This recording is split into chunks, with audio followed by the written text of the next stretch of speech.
Blog Talk Radio. Okay, everybody. Welcome to Morris Talk Live 100. I'm your host, Tarhaka Amana El Bay. And this evening, we're dealing with real versus fake. Religion, life, death, and the ancient truth. We want to get down to the bottom of this ancient truth. We're going to be dealing with the following. What is the truth about religion? Is there really life after death? Where did the mix-up come in at? Are all people of the world the same? Now, we have a lot of people say, well, we all the same. People are people everywhere in order to, in other words, no matter what a person does with their actions, we're the same all over the world. I have to disagree with that. We are not all the same. Why do we have different religions worldwide? What is that? I mean, we got all of us supposed to have the same God, different gods, but it's all the same devil. I mean, amazing. How many people did the devil kill in the Bible? That's interesting. Where do beliefs come from? Okay, we got people who insist on believing. You can ask a serial killer, do you believe in God? Yes, I do. Do you believe in Jesus? Yes, I do.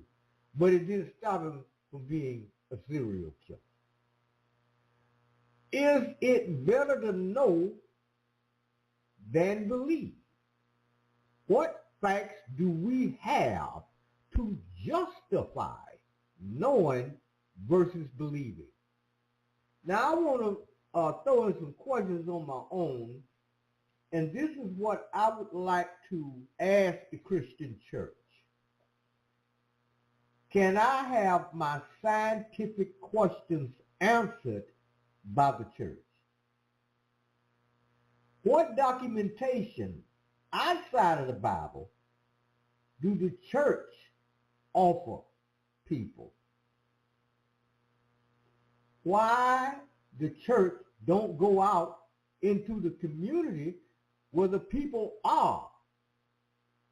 Why? When will the Christian church go into hospitals to heal the sick? I mean, now, you say you believe in Jesus and we should be followers of Jesus and we should do as Jesus did, right? I mean, this is what you preach every Sunday. Where there are people in the hospital with stage 4 cancer. There are people in there with gunshot wounds, broken arms, busted up head concussions, AIDS, you name it, full of them waiting on you to come in and heal them. But I've been there and I have yet to see the pastors of the churches show up. Okay, if the love of money is the root of all evil, why does the church keep accepting it? Why do you why is it a requirement that we give you this money every Sunday? I mean, you don't pay any taxes. The church is exempt from taxation. Amazing. My next question is, if we found the bones of dinosaurs and the graves of ancient Egyptians, King Tutankhamun and Ramses. I mean, all of these ancient African pharaohs you found.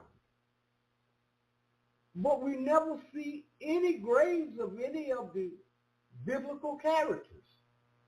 Matthew, Mark, Luke, John, Jeremiah, Joseph, Moses, none of these people that you preach about every Sunday, we have not found any of their remains. I think in one more year we ought to be able to do that. I mean, I think we should give the church at least one more year, and they can come up with the grave of at least one biblical character. Now I'm going to the commercials, and after that we'll be ready to go in. Okay? Let me make sure I got this one right also. Someone tells you that you must pay them money about your children in the form of child support. They also say they would suspend your driver's license. And they said they would garnish your wages.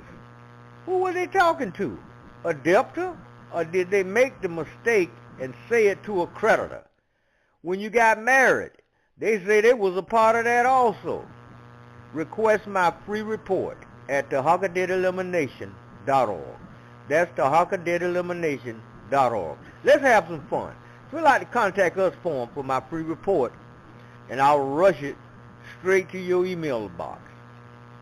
What about this banking stuff? What's going on in the United States? I tell you what, request my free report at tarhakadebtelimination.org. Peace.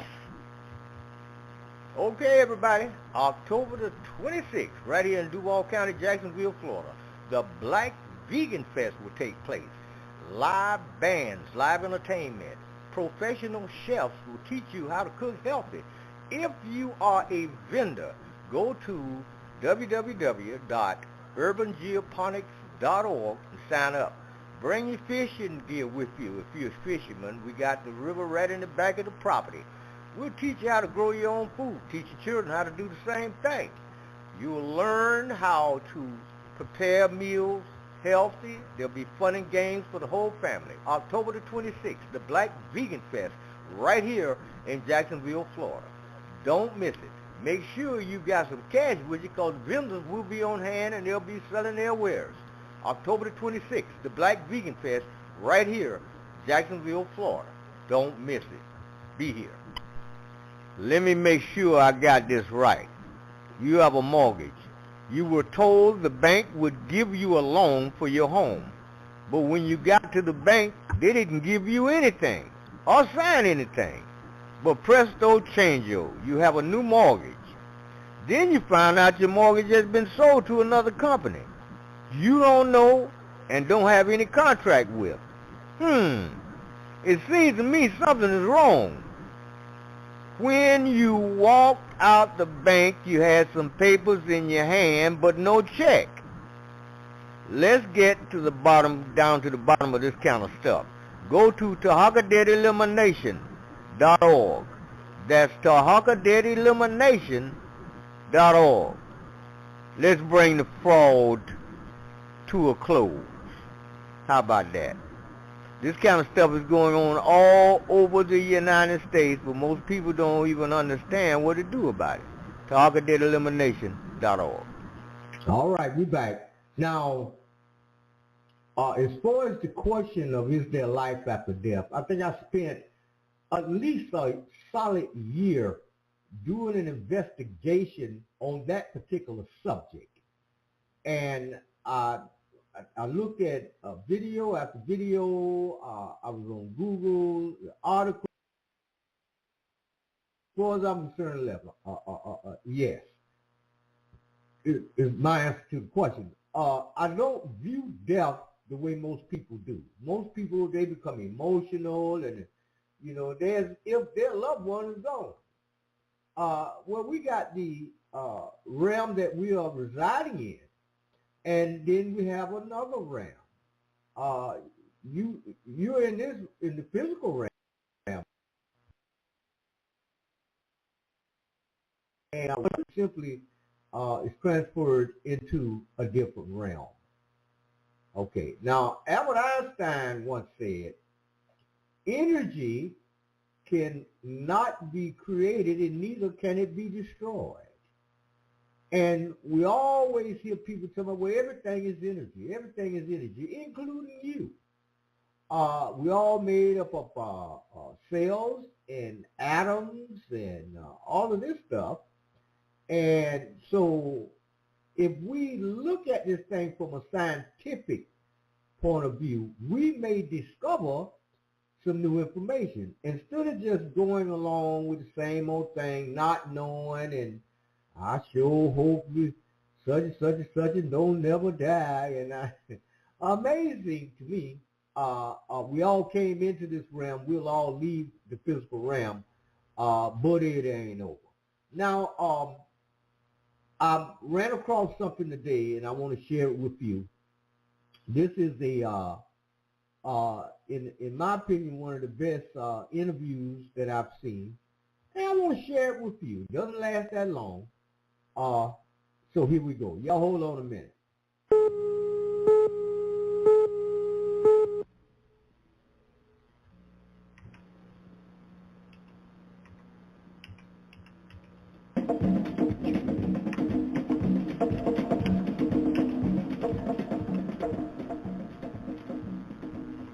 The subject of black history is in dispute in some quarters. A man named J.A. Rogers, who was laughed at 20, 30 years ago, not taken seriously at all, is being taken very seriously these days.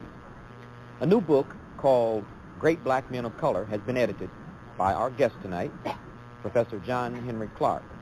Professor Clark, there are some rather startling, to put it mildly, revelations made in the book about certain presumed facts of history that I'm certain will not stick with the general white historical community. Well, I'll tell you, it became almost necessary for the Europeans to whiten up a part of black history when they began to take over the world in the 15th and the 16th century. And what Rogers has done is going back and taken a whole lot of the white away and showed you the original black faces of certain people in history. In this two-volume work, World's Great Men of Color, Volume 1 is devoted to the Old World, and Volume 2 is devoted to the New World. The first thing he does is to put Egypt in proper context and to show Egypt and the great personalities of ancient Egypt as black people.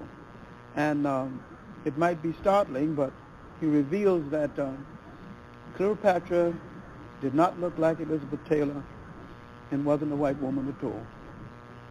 And I think his book starts in Egypt with the other great characters in Egypt, Imhotep, the real father of medicine, father of architecture, builder of the step pyramids, forerunner of astronomer, a man who was accepted as a god in Europe long before the birth of Christ. Imhotep lived about 5,000 years ago.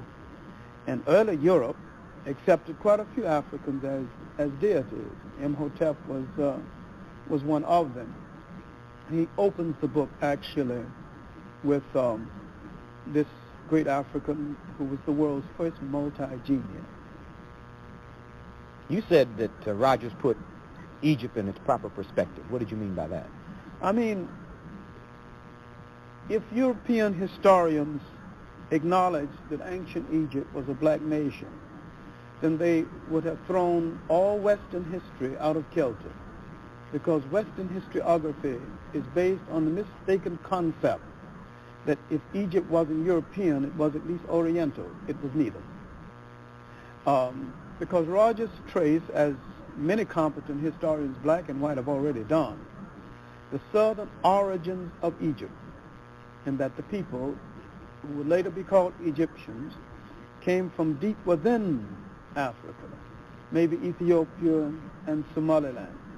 And they kept good relationships, good and bad, like all families, with the people to the south all of this time. And the proof is positive. And do not think that Rogers is out on a black thing, or that most black historians are out on a solely black thing. Most of us got our most radical information from white writers that other white historians do not read, such as Gerald Massey and his 6-volume classic work called Egypt, Light of the World, which proved positively that ancient Egyptians were black. Count Vorez and his Ruins of Empires, Gustav Hearns in a 6-volume work, Researches in the ancient history, the early work of the American Egyptologists, Breasted, so well as Budge. And so we are going to radical historians, especially Massey and his Natural Genesis and the Book of the Beginning, establish behind them the black perspectives in history. And if white historians accept the black perspectives in history, they would have to admit that the white perspectives in history is wrong. And I'm afraid they're not quite equal to that right now. Well, what is the, if there is a black perspective in history, there is a white perspective in history. Mm-hmm. And you're saying, I'm assuming, that history is being manipulated for an end In itself. in itself. History, the Europeans began to manipulate history when they rose and began to expand into the broader world in the 15th and the 16th century because they had to justify the slave trade and they had to justify the colonial system that followed. And modern racism has its incubation in that period. You cannot enslave a man and say he's a human being, that he has humanity, and that he is one of the forerunners of the world's religion.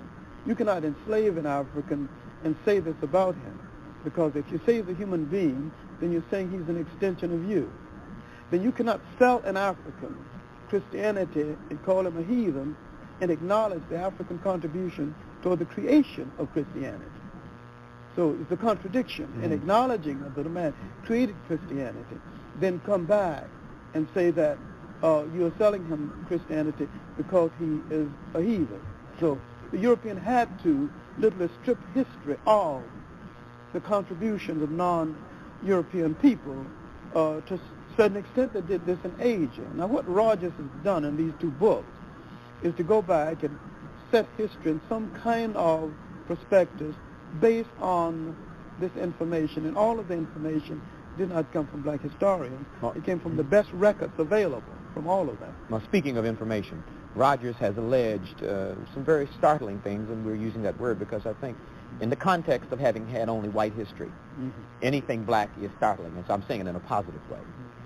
That some of his information has said that there were a number of American presidents who actually were black, that there were a number of prominent Americans that history has treated as whites, who by his criterion or criteria of who was black and white, according to society's definition, were black. Oh, no, not according to Rogers' definition now. Understand, and this is the irony of it all, and this is the trap. Black people have never written any definitions of race, any definitions of what a people mean, has been. I mean, they have never said that these people with these kind of traits belong here, because modern racism had its development in the pseudo-scientific development of intellectual Europe after the 15th century, and they began to say that certain kind of people belong to certain kind of race, and they created the concept of race and racism itself. Now, according to the laws that's still on the statute book of the United States and some other parts of the world, one drop of us makes you a whole. Now, this ridiculous law and stipulation and measurement has given black people a lot of white people according to that law. Now, it has given us Beethoven, who was called a dark Moor. Now, he was probably one of the many olive-complected Europeans that you see in the millions throughout Europe. But in the States, in the United States, they say that if you have one drop of blood of a black person, you're a whole black person. Now, by this stupid law, we have a whole lot of white people. There's a whole lot of people that think they're white that belong to us. We might claim all of South America because the Spaniards were mulattoes when they got there, having been mixed with the Moors for nearly 800 years, and they were even before the Moorish conquest. Mediterranean Europe was highly mixed with Africa. Nobody thought anything of it because the Spaniards were mulattoes when they got there, having been mixed with the Moors for nearly 800 years, and they were even before the Moorish conquest. Mediterranean Europe was highly mixed with Africa. Nobody thought anything of it because the Spaniards they were a mixture of power and influence and trade, and they got along fairly well together for hundreds of years before they turned on each other. And I don't say it did the Europeans any harm, because the handsomest people in Europe are the olive-complected people who mix with the Africans. You're saying, in essence, that there's no such thing as a race. Oh, I maintain that race is the phoniest issue ever invented by the mind of man. The European invented and developed the concept of race. There's really no such thing as a race, because nature created no races. The whole race is a man-made thing. You know. Well, how did people get to be French and English? Well, different climatic conditions and migrations and amalgams of different people, and migrations of people into your country, migrations of people out. All right. Now this is an ethnic grouping as against what we call race. If you go back and you look at an old dictionary, you won't even find a definition for a race. Race grew out of the pseudo-scientific development of Europe. And this is what Rogers was addressing himself to, and in saying that according to your rule, which is ridiculous, a lot of you belong to us. Well, in another context, if race is arbitrary, then could we say that being called black was a political term? It's a political term, and a term which indicates our self-awareness at this juncture in history, and I think we really need it. We need to really bathe in blackness for a while, but I wish we'd get the bath over with and go on to something a little more important, because black in itself is not an ethnic term. Black tells you how you look, but it don't tell you who you are. We are essentially an African people. Wherever we live on this earth, we're essentially an African people. And we relate to the millions of African people throughout the world, including the uncounted millions of Africans in Asia. The word Afro-American or African-American would probably be more appropriate and more honest and more in keeping with what we actually are, because all of us are not positively, physically, real jet black.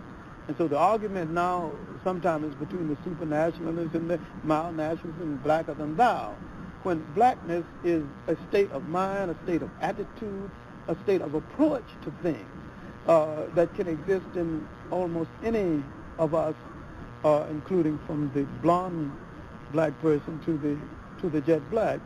And the jet black can be traitors, and they can be patriots, they can be a whole lot of it. We've been everything in history from saint to buffoon. We are complete people, and we need to start looking at ourselves as a complete people. And I think that once we convinced ourselves that we're black and beautiful, we'll stop saying it and just go ahead and be black and beautiful and release a whole lot of energy for more important things. All right, since you said that J.A. Rogers was a chronicler that related events, what is there in these two volumes in terms of facts that would be beneficial to black Americans in the regaining of our lost heritage?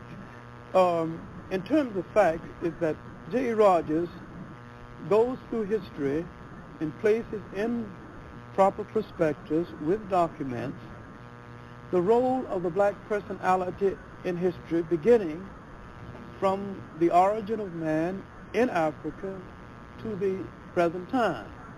And I'm saying that black people need a measurement of the role that they have played in history.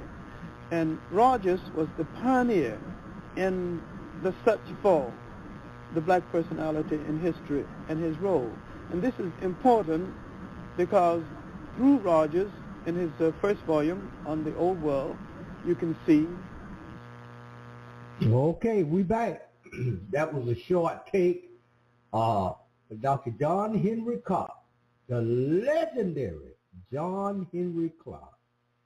Amazing. Now, I've been doing quite a bit of investigation, and what I found is we have this thing among people that civilization itself began in Africa. The first humans were African. You follow me? Now, this is a basic anchor. But keep in mind that time is still going on. And there were supposedly the oldest archaeological finds of human beings on the continent of Africa. Now we're now in the 20th century, 21st century here today. And what we are discovering is that there were authors some years ago who were saying that the Americas is the oldest of the continent. Scientists and archaeologists and anthropologists have found today that the oldest remains found in the Americas predate the oldest remains found in Africa. But now keep in mind, this anchor has been going on for years and years and years about the oldest people, the first people came from Africa. But now this new stuff is coming out. And these new scientific facts are coming out now about the oldest remains and the oldest land and stuff. But we have had this anchor concept in our books, in our studies, in newspapers, and articles about the Africans. And now we're having a hard time with trying to loose that anchor and looking at something new. They even found artifacts in the Americas from the antediluvian period of time. In other words, before the flood on this landmass. So if civilization itself started in Africa, that would have to mean, if the first human beings emerged from Africa, that would have to mean that there were no other people on this earth, nowhere else, until the first ones came out of Africa. There was no people on the American landscape. There were no people in South America. There were no people in China. There were no people in Japan until the Africans got into these places. Think about that for a minute. See, before we become conclusive about something, and time is still going on, and new discoveries are still coming up, why don't we start taking a look at other things and be objective? Then we won't have a hard time about expressing things. Now, I've been putting this information out for quite a while now, but I just wanted you all to think about something for a minute. Just think about that for a minute. We're based on what we've been taught, the first man and woman came from Africa. Think about that. But now we have the remains of people older than the Africans. And what a lot of people say, well, the timeline is wrong, and the Africans came from Africa way back then, before, older than we thought they were. Well, why couldn't civilization itself and the first man, first woman on the earth in the Americas? How about that? Oh no, we can't say that. We can't say that. No, man. You can. Oh no, you are overturning an institution. You see.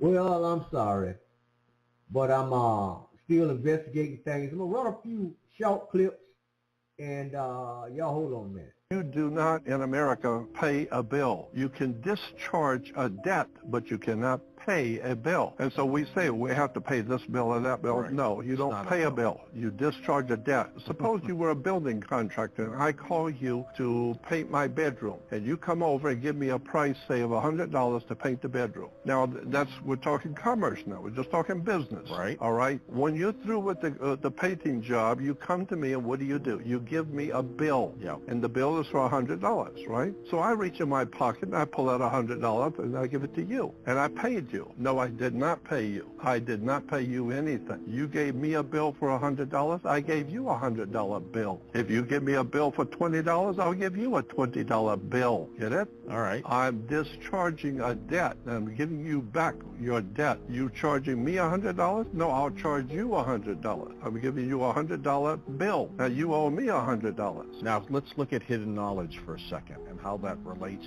to all of this. Who planted it there? Brilliant minds a long time ago. If you are looking for the hidden knowledge, if you want to find out who runs the world, who controls the money, the politics, and almost every facet of life, this ebook will literally unveil that to you.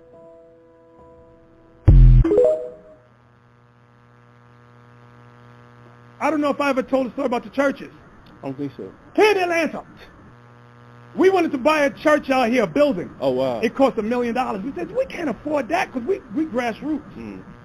So the minister said, hey, no. We said, minister, how are you able to afford this $1 million building? He said, you go to the bank.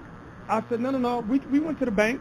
All these banks, they say the churches have unreliable income because 1 week it may be good, next week it might be bad because it's based on donation. Right. He said, no. He said, Christians have a bank strictly for Christians. Oh, wow. So he gave us the address. Brothers go down there, and the clause is, in order to get the money funded for a church, millions of dollars, you have to teach what they want you to teach. They said to us, our teachings must align with theirs. Jesus is white. December 25th. The laws are done away with. I'm like, we don't teach that. You can't get no money from us then. And the churches have never, that was on a sneak tip the minister told us. And we found out, whoa, there's so much ins and outs with the churches, it will shock people. Equality has nothing to do with whites. We don't want to be equal with the white man. He's not the criteria or yardstick by which equality is measured. He's not in a position to tell us we are equal. Equality means the opportunity to develop all of our dormant potential, all of our dormant capability. And in developing this dormant capability, the right and the ability to stand on this earth on some land of our own and bring about a civilization and a society in which we will be completely independent, complete freedom to take care of the needs, to take care of the wants and the likes and the dislikes of our people, to establish our own nation, our own society, our own heaven. Would you want a Gaddafi or an Arafat or a Castro to be a future president of South Africa? One of the mistakes which some political analysts make is to think that their enemies should be our enemies.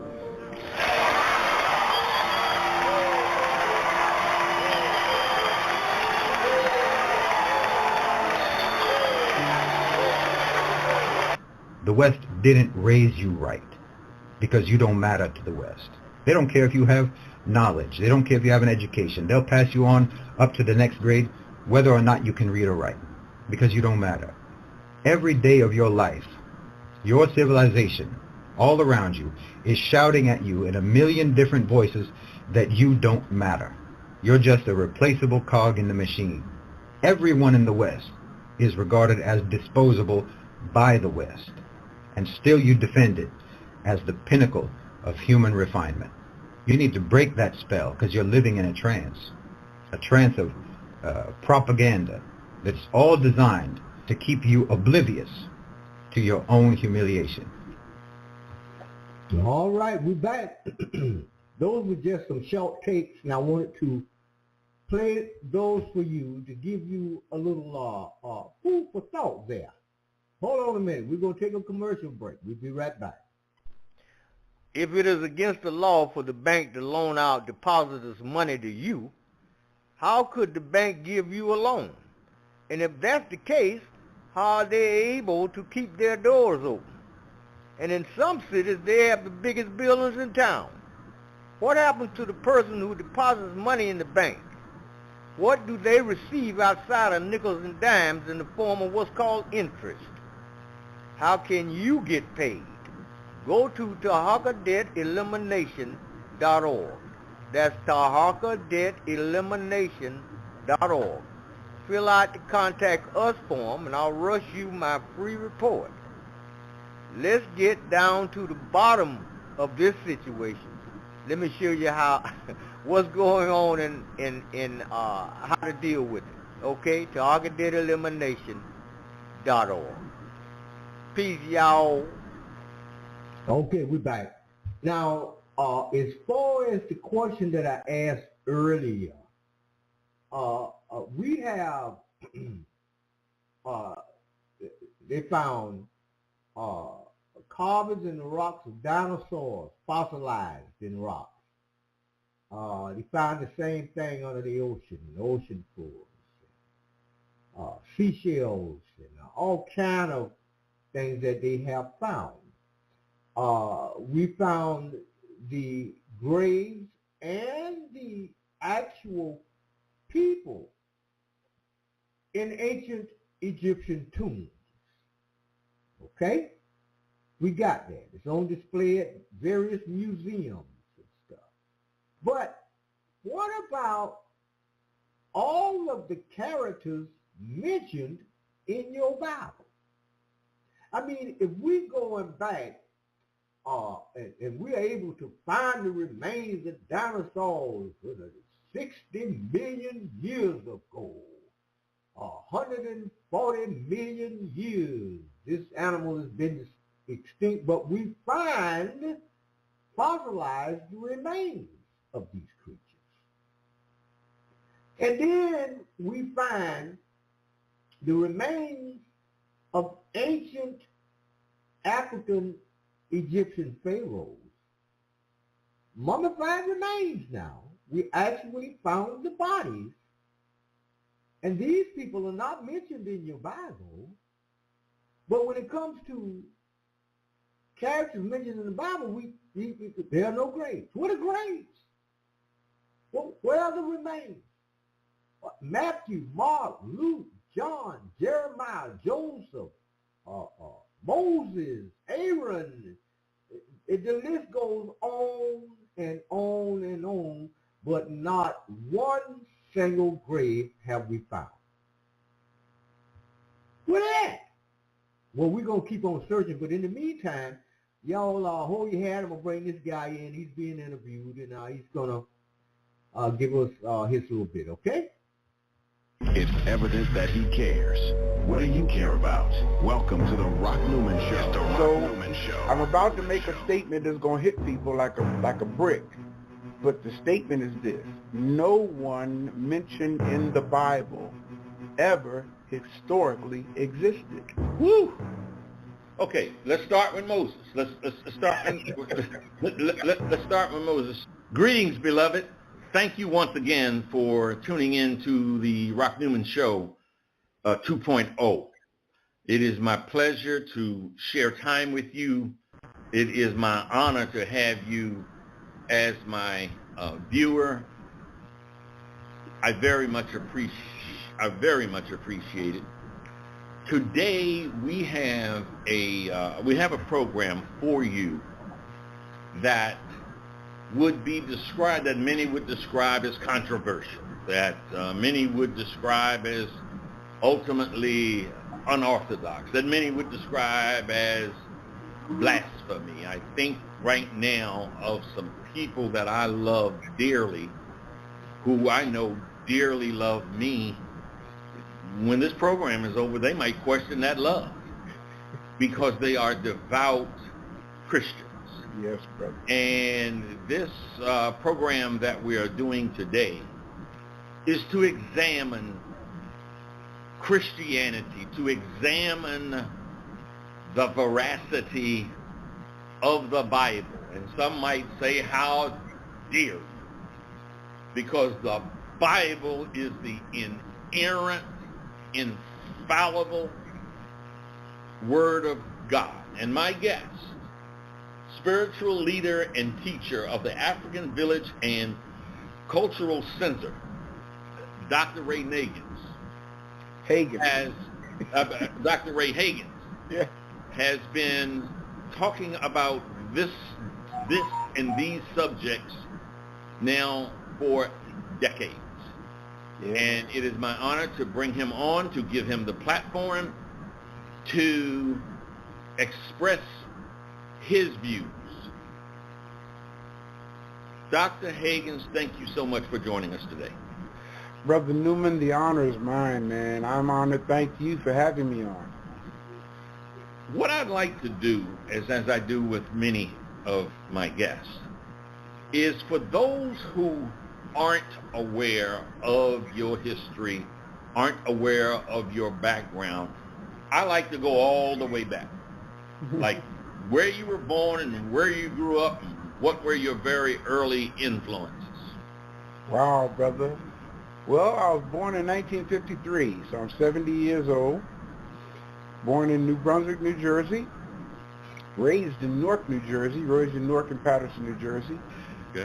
My early influence has been the church all my life. Church of God in Christ in particular. Of course, at a very early age, at the age of 14 years old, I became the state minister of music for the state of New Jersey. Churches of God in Christ, and so you were in order to get that position, you really had to be in the church. Oh man, yeah. I mean, 7 days a week. Wow. I didn't know what it was to play sports or nothing like that, man. To go out and play, I was in church all the time. I grew up. Church was my life, man. Okay. It was my life. Okay. You know? And of course, hey man, everything was church. Everything was church. You know. So that was at 14 when you became, you know, sort of a statewide representative of the church. Yes, state minister of music, man. Trained at Falcon Voice Choir. That's when you was 14, and then where were you going to high school at the time, and what did you do during high school and after? Eastside High School. I was a music major in high school. Okay. In Patterson there, and you know, graduated. Got married, went in the Corps. Hey man, came out of the Corps, and well, while I was in the Corps, I had a very bad experience. They wanted me to do some stuff that my conscience would not allow me to do, and I refused. Do you talk about what that was, or no? Well, the mission that I was on, and I don't want to get into that part, okay? But you know, I just refused to do it, man. I just refused to do it, and my conscience just wouldn't let me. Was that something involvement, engagement outside of the country or statewide? Yes, out of the country. Okay. Yeah. Okay. Of course, I got charged with unauthorized absence, which is the UA, and that's equivalent to the AWOL in the Army and Air Force. Okay. And I got put in the brig for 8 months.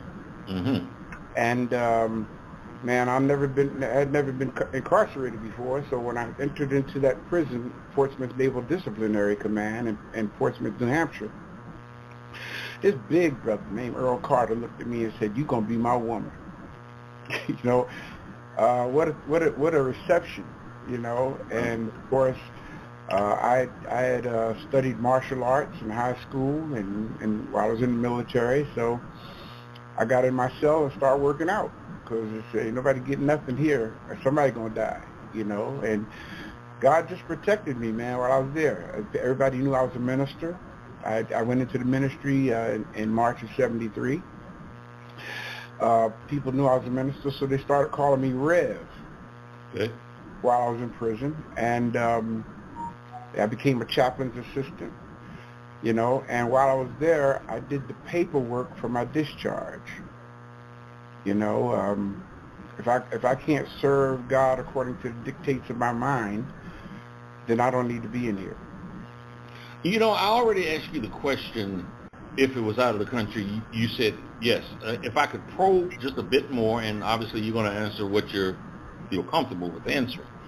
But was that Nam? Because I was a little bit behind Nam, but I think some of my age group went there, and we're very close in age. Was it Actually, Vietnam? Actually, it was Cambodia. And Cambodia. Yeah, which is of course equivalent to Nam. Yes. Right Yeah, there. Nam. Yeah. We call it all Nam. Yeah, exactly. It was the end of the Nam era. Uh-huh. Yeah, and hey, man. So of course, being in prison, I having never been incarcerated, I'm about to lose my mind here, man. So being I was a maximum security prisoner, they wouldn't let me go to the library, but they could not deny me my personal Bible out of my sea bag. So they allowed me to get it, and man, while I was in that prison cell, I read the Bible through, New Testament 9 times, Old Testament 8 times. And I began to realize, brother, that a lot of the things that I had been told that God said, I didn't see it in the Bible. A lot of things that I had never been told, I saw in the Bible. That was the beginning of my change. That was the beginning. So, of course, when I came out of the Corps, I enrolled in Bible college. Graduated there, Northeastern. And, man, shoot. I went to this meeting one night. I started pastoring in Patterson, and this brother named Al Moody there, very conscious brother, man, invited me to a meeting of black men. I went, you know, I was invited, so I went, man. And when I got to the meeting, we were all standing around talking, bunch of brothers, and I overheard this brother say, the original virgin-born Christ was Horus of Egypt. Before you go there, let me ask. Let me stop you. Pardon the interruption. Mm-hmm. But you had come out, got into a church, and had been in the church as an adult, what, 22, 23 years old, around that time? Mm-hmm. All my life. And you were and you had become a pastor. Yes, I started in pastoral ministry in 1973. So you were preaching, quote unquote, you were preaching the word to a congregation. Oh yeah. Okay. Institutional, traditional. Definitely, from the Bible. Pentecostal, tongue speaking, baptized, casting out demons, all that kind of stuff, man. Okay. Yeah. Okay. All right. Yeah. Okay. And so you went to this. You were doing that, and then you went to this meeting of black men, and you heard someone say, let you please continue. I heard this brother say that the original virgin-born Christ was Horus of Egypt. Now, you have to understand, brother, Christian programming is real deep, brother, because you are literally taught to retaliate when you hear something that's outside of your circumference of awareness. You're taught to retaliate against it. In fact, in the book of Jude, it says these words, contend earnestly for the faith that was once delivered to the saints. Contend means to fight, like a heavyweight contender. So when I heard this brother, I stepped to him. I said, excuse me, brother, what did you just say? He said, about what? Because he wasn't talking to me. Yeah. Right? He said, you said something about Jesus' name being Horus. He said, yeah, the original virgin-born Christ was Horus of Egypt. Brother, without allowing him to explain or anything, I just immediately lit into that brother, man. I said, Satan, the Lord rebuke you. Mm-hmm. The blood of Jesus is against you. Mm-hmm. You're an evil one. You come to hinder, but I bind you in the name of... Man, I went in on the brother. Yeah. And the other brother... I mean, for your understanding, at that point, that was straight up blasphemy. Straight up blasphemy. In fact, not only straight up blasphemy, brother, that was a satanic invasion. You know, to the atmosphere was now satanic as far as I was concerned. All these black men, brother, my brothers who looked just like me, I now saw them as agents of the devil. Uh-huh. And one of the brothers said, "Calm down, Rev, calm down." And I said, "All y'all are agents of the devil in here, and I can't be in this place. I have to leave." Yeah. And I left, man. You know, and I'm gonna say to our viewers who might be saying the same thing about you and possibly me for having you, right. Y'all calm down too. Calm down and stay with us. The objective of this platform is to make you think, whatever the subject might be. You can agree until the cows come home, and you can disagree until they all leave. But I want you to stay with us here because I want you to think. And so, okay, so you went in hard on them, you know, what do you call them? Blasphemers and the worst, agents of the devil. Yep. And not only that, brother, I had a radio show on WWRL in New York. And every week, man, for 1 year, I blasted those brothers. Every week. I mean, I blasted them. I felt it was my duty to warn the world about these deceivers, these agents of Satan that's invading the black race, man. I felt it was my duty to warn everybody. You know? And so, man, about 3 years after that, I was in a meeting at the mayor's office, and I came out, and there was an old bookstore right there by City Hall in Patterson named Bazaar Books. Used books. I'd never been in that store before, but this particular day I was led to go in that store, man. I went in and I asked the owner, "Where are your books on religion and philosophy?" Because that's all I was concerned with.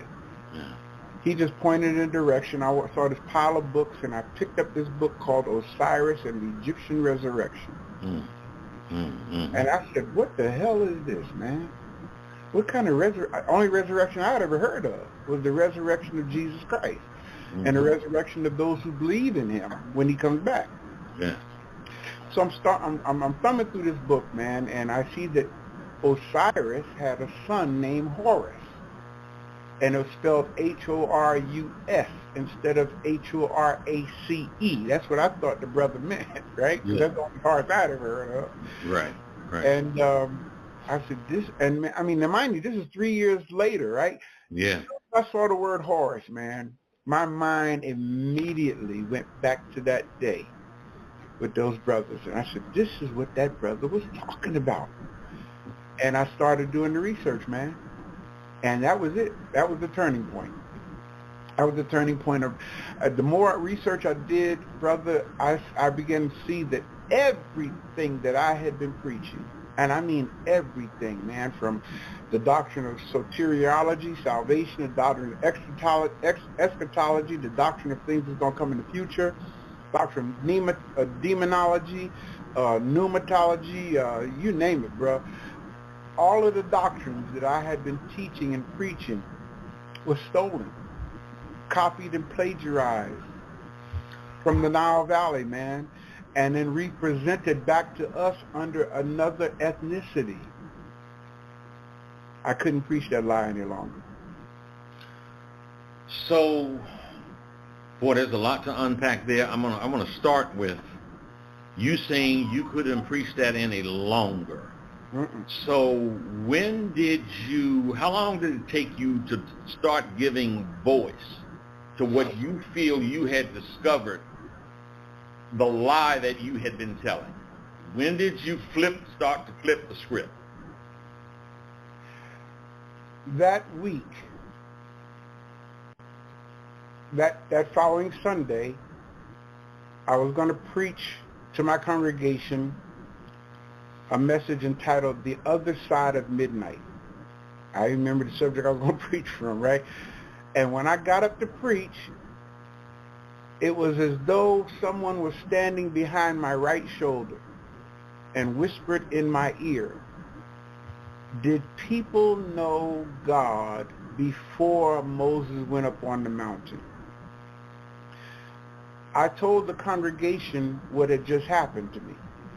It didn't mean anything to them. but it meant everything to me because all of my theology began with Moses coming down off the mountain with these so-called tablets of stone. Well, man, come to find out that the Bible actually says in the 7th chapter of Acts, and Moses was raised in all the wisdom of the Egyptians and was mighty in words and deeds. I said, oh, wait a minute, I wasn't taught that. I was taught that Moses was illiterate and that he had to have his brother Aaron speak for him. So now I'm doing the research and finding out that Moses, which, by the way, I mean, if I can fast forward right quick and come back. Sure. He never existed. Okay, he's a biblical character. And not one person mentioned, okay, let me do this, man. I do this when I teach. Everybody listening, repeat this after me. The space inside this circle represents my realm of knowledge. All that I think I know about whatever I think I know is depicted right here inside this circle. I must keep in mind that there is more to know than what is within the circumference of my awareness. I start my teachings off like that, brother, because I know I'm going to say something that's going to be outside of people's circumference of awareness. And as I said, we've been taught, we've been trained to reject as soon as we hear something that's outside of our circumference, just like I did those brothers, you know. So I'm about to make a statement that's going to hit people like a brick. But the statement is this: no one mentioned in the Bible ever historically existed. Woo! Okay, let's start with Moses. Let's start. Let's start with Moses. So it is your position. It is your research. Mm-hmm. Well, your position formed by your research and long-term study that Moses, obviously, you know, people know him better than I do, or know of him. Moses, you're saying as a person, as an individual, did not exist on the earth. As a historical being, he never, nobody, I can't say nobody, plenty of people named Moses, but the Moses of the Bible never existed. And we can say that because the Adam and Eve of the Bible never existed.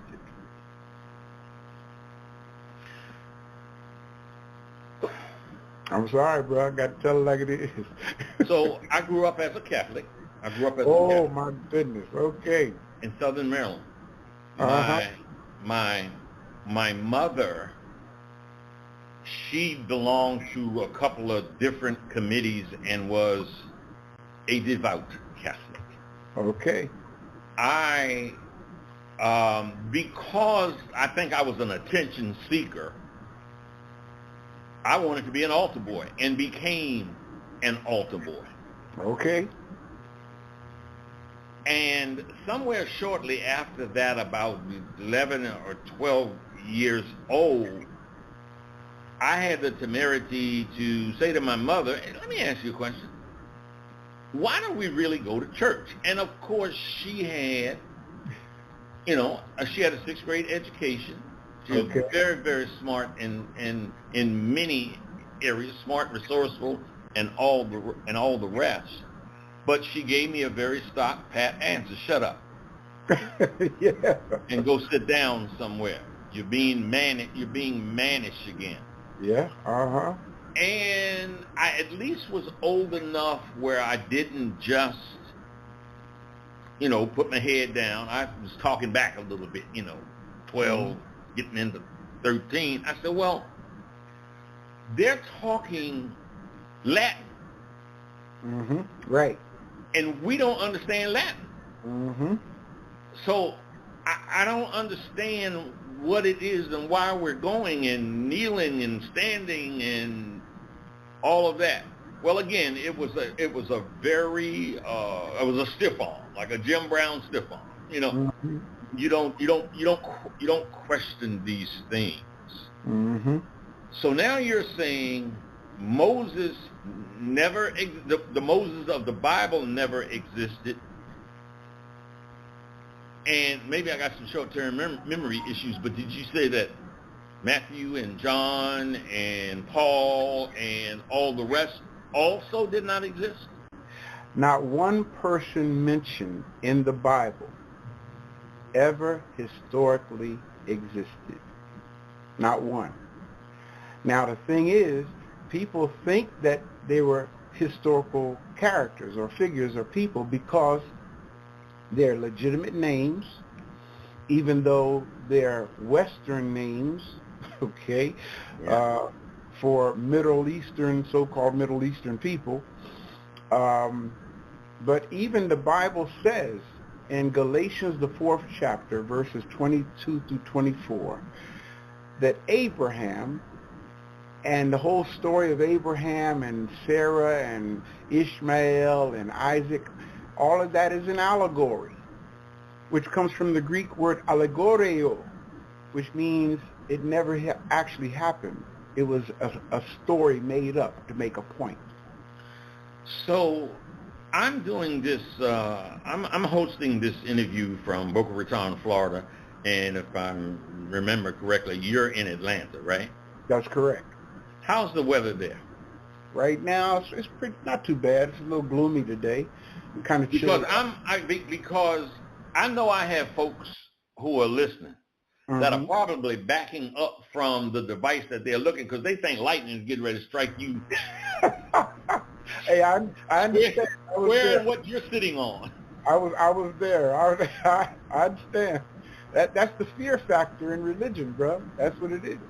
If we can get rid of the fear factor, faith and fear are the pillars of religion. Faith and fear. Okay. Without those two things, there can be no religion. So faith means believing in what you have not verified. And that's our problem. Say that again. Believing in what you have not verified. That's what faith is. Faith is belief in unverified thought. So I started this interview with you, Dr. Hagins, by saying I wanted to go back, where were you born? What were your early influences? So right now, given what you said so far, I want to go back to the beginning of what may be the most revered person in history, and that is Jesus and his birth. Help me out.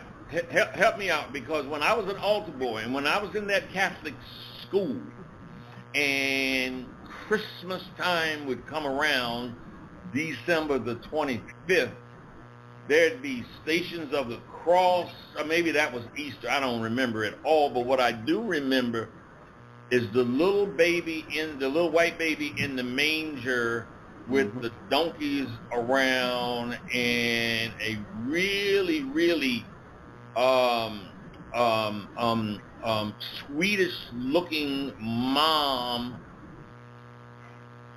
who was depicted as Mary, the mother of Jesus, there in the manger, and the 3 stars up.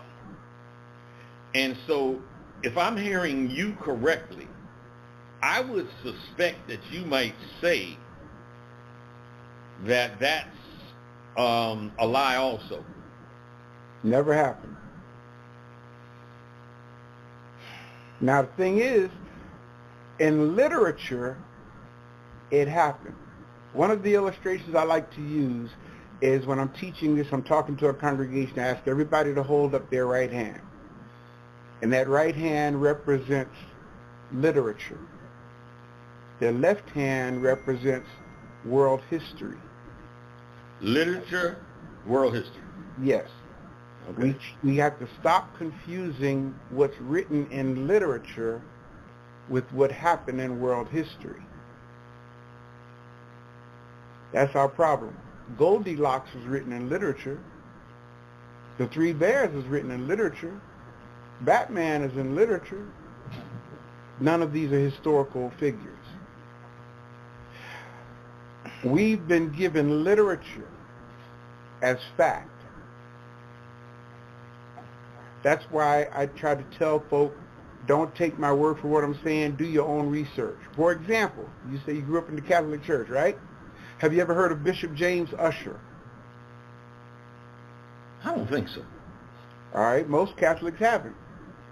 But Bishop James Usher, all by himself, decided that the world came into existence in October, maybe like October 4th of 4004 BC. So because this Roman Catholic bishop made this decision by himself, everything on the planet has to be dated this side of 4004 BC. In fact, most of you watching who have a Bible, a good study Bible, if you open your Bible right now to Genesis, the 1st chapter, and look inside the Bible, if you have study notes there or references, you'll see the year 4004 right there in your Bible. Because this man, Bishop James Usher, said Genesis 1 and 1 came into existence in 4004 BC. Now, we got a problem with that because geologists have recently dated the Sphinx to be at least 800,000 years old. So if Genesis 1 and 1 goes back to 4,000 years ago, or that would be 6,000 years ago now, then who built the Sphinx, man? Who built these great pyramids and temples and tombs that date back 15, 20, 25,000 years? When I began to do this research and listen to one of my teachers, Dr. Ben, I said, I gotta go see this for myself. So that's when I started doing the trips to Egypt and seeing the temples, tombs, and pyramids. I mean, not something I read in a book, but the research I did, man, put my hands on it. It's there. You know, what bothers me, Doc, is when I'm talking to a minister and they'll say something like, man, don't come here talk. Ain't no pyramids in Egypt. When I hear stuff like that, I just turn and walk away. Because that's what I call dedicated ignorance. I don't have time for that anymore. I have had friends, guests who, you know, when I started this program, I said that I had an agenda, and that was to change the narrative of how black folks are portrayed. Mm-hmm. I wanted to show the best of who we are, who we have been. Mm-hmm. So I have had high-profile, very successful individuals, black folks on this show. Mm-hmm. Highly educated. Yeah. That's why I'm so humbled, man, to be here with you. A couple of them, I've asked the question, and I'll tell you, I'll actually call out a name. Because he's extraordinarily popular. He is one of the most wonderful gentlemen I've ever met. Mm-hmm. His name is James Brown, the sportscaster. Well, James is also a minister of the Bible, and I asked him if he felt the Bible was the inerrant word of God. And he said, it's not that I think it, I feel it, I know it. So he as a Harvard graduate, as extraordinarily successful, and what I'm going to say, I stake my reputation on saying this, a wonderful man, mm-hmm. certainly was convinced that the Bible is the inerrant word of God, and all that you're saying flies in the face of that statement, or, if you're correct, disproves that. You want to give me, please,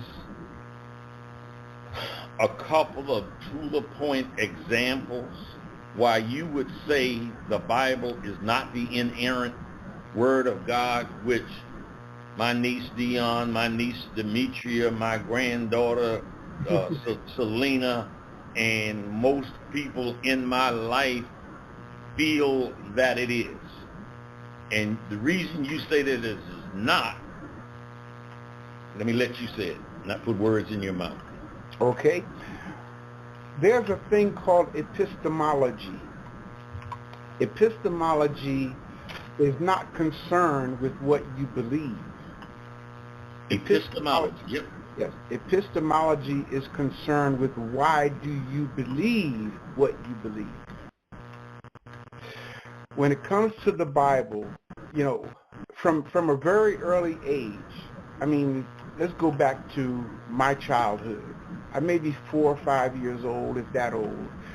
I learned to say, I pledge allegiance to the Bible, God's holy word. I will make it a lamp unto my feet and a light unto my path, and hide his words in my heart that I might not sin against God. And when I stand up and say that in church, everybody would applaud. Yeah! At that young age, I did something great. I did something wonderful, man. All I did was recited the oath to the Bible. Then we sang, my Bible is a precious book. I read it every day. It teaches me the truth of God and shows me how to pray. Children are pledging their allegiance to something they can't even read, man. Can't even read it. That's the greatest form of spiritual abuse, bro. To force that on our children who are not even old enough to understand the propriety of the matter. You know, and so we grow up with that. You know, we grow up with that and we don't challenge it. So we go from toddler stage to adult stage believing what we were told. And we trusted our teachers. Man, I trusted my parents. I trusted my pastors. They wouldn't teach me anything wrong. Not on purpose. Not intentionally. Or wouldn't teach you a lie. Wouldn't teach me a lie. No. That was one of my disappointing times as a child, because I believed in Santa Claus. Yes. Oh, perfect example. My feelings were hurt. Yes.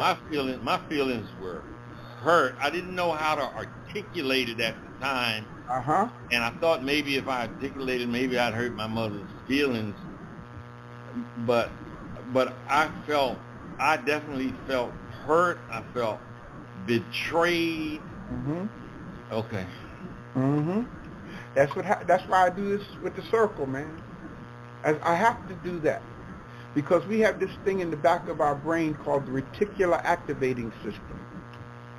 The reticular activating system is like a divinely installed thumb drive in the brain. And everything you hear, everything you see, everything you taste, everything you're exposed to is recorded on that reticular activating system. Now, once somebody comes along like Ray Higgins and says, not one person mentioned in the Bible ever existed, and then you've been taught the Bible as a history book, when in fact it's not a history book, but you think it is, your reticular activating system has a fit. Oh no, that man's out of his mind. He crazy. He don't know what he's talking about. Prove me wrong. Brother, in October of 1998, the black pastors in St. Louis marched against my church. I started pastoring there in February of 98. But when I started teaching about what's going on in society, Rex 84 contingency plan, Project Cable Splicer, you know, things that's going on in the government. The pastors told me, man, don't come here talking that stuff. And then I showed the documentary Black Wall Street, and that's what set it off. But the leading pastor there said to me, he rode by, saw it on the marquee, said, man, what's this black something you got out in front of your church? I said, it's a video of Black Wall Street, Pastor. He said, well, what is that about? I never heard of it. I said, you never heard of Black Wall Street? The Tulsa riots in the early 1900s? He said, no. I said, well, I'll let you see the video. His exact words to me, brother, was, I don't want to see that. We just want to be sure you ain't coming here to St. Louis talking this black stuff. That's when the battle in St. Louis began. Okay, we back. How about that, y'all? Okay. Now, he mentioned something very, very important. He said, belief versus knowing. And I always say, belief versus knowing for a fact, and you can prove it. This kind of thing, you will come under attack when you start dealing with what you know for a fact and you can prove. Then you have people with all kinds of objections, especially people who believe. Their whole life is built around belief. And you will discover in most cases, a lot of these people that's doing the believing have not done any research at all. They're not doing any investigation. They're going along with what somebody had taught them. I never forget one day when I was a child, Ramona came to us about going to the church. I walked in there, and there's a white guy in a picture up there. They said, well, that's Jesus. Okay, I don't know nobody in my neighborhood that looked like that. You know, I'm trying to figure out, well, okay, well, why am I up in him? You know, what's this about? And the preacher did a wonderful job. He preached, man, he had me thinking if I don't do this, that, and the other, I'm going to hell. And the hell is under the ground, and God is up in the air, and all of this stuff. I didn't know a thing about it until my mama took me by the hand and took me to the church and brought me into church, and then I was exposed to all of this here. People jumping up and shouting, and it was this big old guy next to me, man. This dude had to weigh about 200 pounds. He jumping up and down, and I had my foot over there. I said, man, if he step on my foot, he gonna crush my foot. So I moved my foot to the side, and he was sweating, and sweat was dropping on me. And I said, well, man, what is this, mama? I trust my mama, and I know she's trying to do right for me, but this right here, this kind of thing here, man, is something wrong with this here. Nevertheless, when we got out of church that day, I'm back in the back seat playing with my brother, and I jumped out the car and tried to shut the door to keep him from getting out quick enough to catch me for messing with him, and messed around and slammed my finger in the car door. Man, you talking about something painful. I got my finger out of there, and man, I had slammed it good. And I'm saying, wait a minute. Where was Jesus? Why did Jesus let this happen to me? I believe what the man said about Jesus, but why did this happen to me? Where was Jesus when that happened to me? And I've heard people say, God has blessed me, and a pastor, he himself, he told me, he said, well, God has blessed me to have a brand new Mercedes. He blessed me with that. And in my mind, I'm thinking, why would you need a blessing from God when you got all these people inside your church giving you their money? It wasn't making sense to me, because I had a bad habit of, ever since I slammed my finger in the door and Jesus wasn't there to stop it from happening, to start going back to what I know for a fact, and that's called thinking. Thinking for myself. And so I found out that when I go into church and I have questions, they get a deacon to pull me off to the side for me to tell the deacon in private what the question is before I get a chance to stand up before the congregation to ask the pastor a question. And this has happened to me several different times. But needless to say, we're moving on. I just wanted to put that little bit of information out there for us to think about for a minute. What we gonna do now is we gonna deal with something very, very important here. Let's deal with the let's see which way we gonna go with this thing. Let's deal with a little bit of forbidden knowledge. Imagine there's a Bible, not like the one you know, but one that holds the key to some of the most astonishing revelations in Christian history. Truths so profound that they were locked away for centuries, hidden from the world. This Bible isn't the familiar one, with 66 books that you find in most Christian traditions. No, this one contains 88 books, including texts that were banned, suppressed, and deemed too dangerous by early Christian leaders.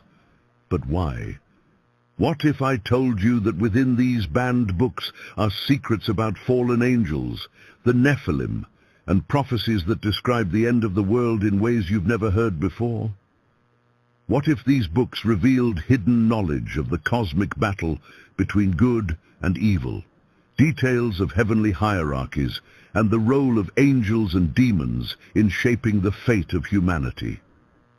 Today, we are going to uncover the hidden books of the Ethiopian Orthodox Bible, a Bible that contains books filled with mysteries that have been lost to most of the Christian world for centuries.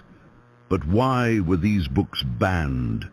What was it about these texts that made Western church leaders so uncomfortable that they excluded them from the Bible we know today? Stay with me, because by the end of this video, you'll understand the real reasons why these books were considered so dangerous, and the astonishing revelations they contain that could change how you see the entire Bible. Let's begin with this. While most Christians know the Christian Standard Bible, or the King James Bible, which both contain 66 books, 39 in the Old Testament and 27 in the New Testament, the Ethiopian Orthodox Bible includes an incredible 88 books. That's right, 22 extra books, and these aren't just footnotes or additional commentaries. These are fully fledged, sacred texts that were once revered but later banned from mainstream Christianity. Some of these books were part of early Jewish and Christian tradition, used by communities for centuries. They contain prophecies, cosmic visions, and stories of the ancient world that you won't find anywhere else. But these were books that early church councils, particularly after the Council of Nicaea in 325 AD, deemed too controversial, too mystical, or too closely tied to Jewish traditions. But Ethiopia's connection to the Bible goes much further back than you might think. Before European colonization, long before Christianity spread through the Roman Empire, the ancient kingdom of Ethiopia had already developed a spiritual tradition linked directly to the Bible.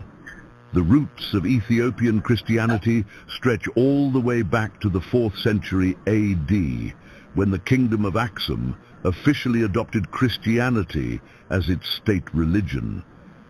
In fact, Ethiopia became one of the first nations in the world to adopt Christianity, centuries before many Western nations. And from that time, the Bible, written in Ge'ez, an ancient Ethiopian language, became central to Ethiopian religious life.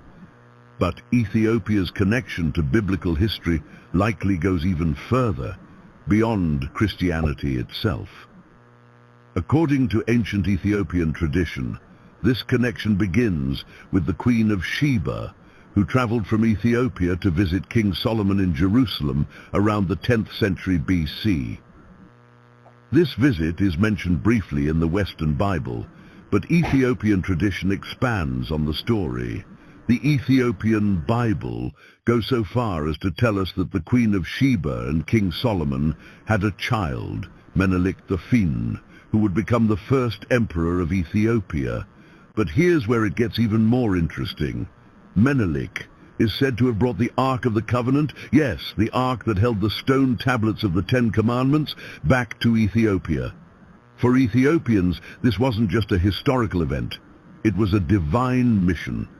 Ethiopia, according to their tradition, was chosen by God to be the protector of the Ark of the Covenant, directly linking Ethiopia's spiritual destiny to Israel's sacred history. So, with such a profound connection to biblical law, it's no surprise that Ethiopia became a spiritual stronghold, a nation that not only embraced Christianity early, but also became the guardian of ancient texts that other Christian traditions eventually rejected. As Ethiopia stood apart from Western European influence, it preserved these sacred books in its Orthodox Bible. These texts remained a part of Ethiopian religious life for centuries, even as they were slowly pushed out of the Western Christian canon. But that brings us to the question, why were these books excluded from the Standard Bible? The reasons are as complex as they are fascinating. Some of these books were banned because they contain ideas that were seen as too mystical or too speculative. Books like the Book of Enoch describe celestial beings, fallen angels, and the Nephilim, mysterious giant beings that were the offspring of humans and angels. These apocalyptic visions delve into the secrets of heaven and hell, the origins of sin and God's final judgment, which was seen as too dangerous for the early church to endorse. Others were banned because they stayed too close to Judaism. Books like Jubilees and Maccabees emphasized the strict observance of Jewish laws, such as the Sabbath, dietary practices, and circumcision. At a time when the early Christian church was trying to distinguish itself from Judaism, these texts were seen as a threat to the new identity that Christianity was building. Finally, some of these books were seen as a threat to orthodoxy, to the unified doctrine that the early church was trying to establish. The church leaders feared that including these books might lead to diverse interpretations of theology, particularly regarding the role of angels, the afterlife, and God's divine judgment. Allowing these books to remain in the canon could have opened the door to heresy or division within the early church. But there's more. During the colonial era, when European powers, particularly Italy, sought to dominate Ethiopia, the Ethiopian Orthodox Bible itself became a target. It was viewed as a spiritual threat to European control. The Bible's unique content, which tied Ethiopia spiritually to Israel and early Christianity, symbolized resistance to European religious and cultural dominance. By marginalizing Ethiopia's Orthodox Bible, colonial forces sought to suppress Ethiopian religious independence and enforce Western religious views. So, what are the secrets these banned books contain? Why did church leaders in the West fear them so much? Could it be that these ancient texts reveal hidden prophecies, descriptions of celestial beings, and details about the end of the world that are too powerful for us to ignore? This is Deep Bible Stories.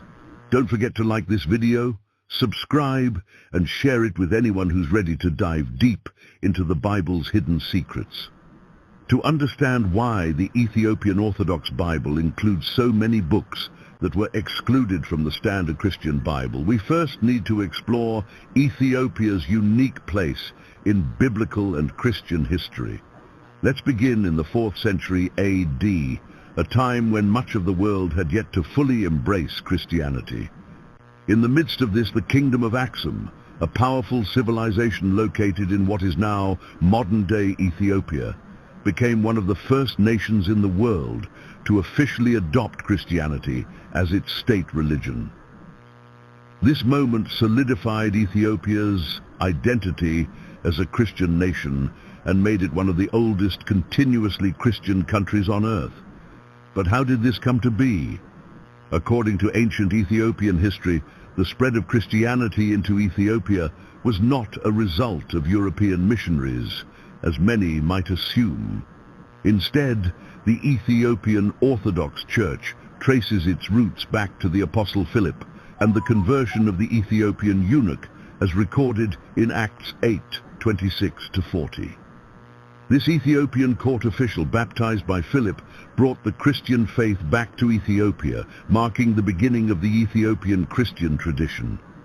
Within a few centuries, this small movement became the state religion of the powerful kingdom of Aksum.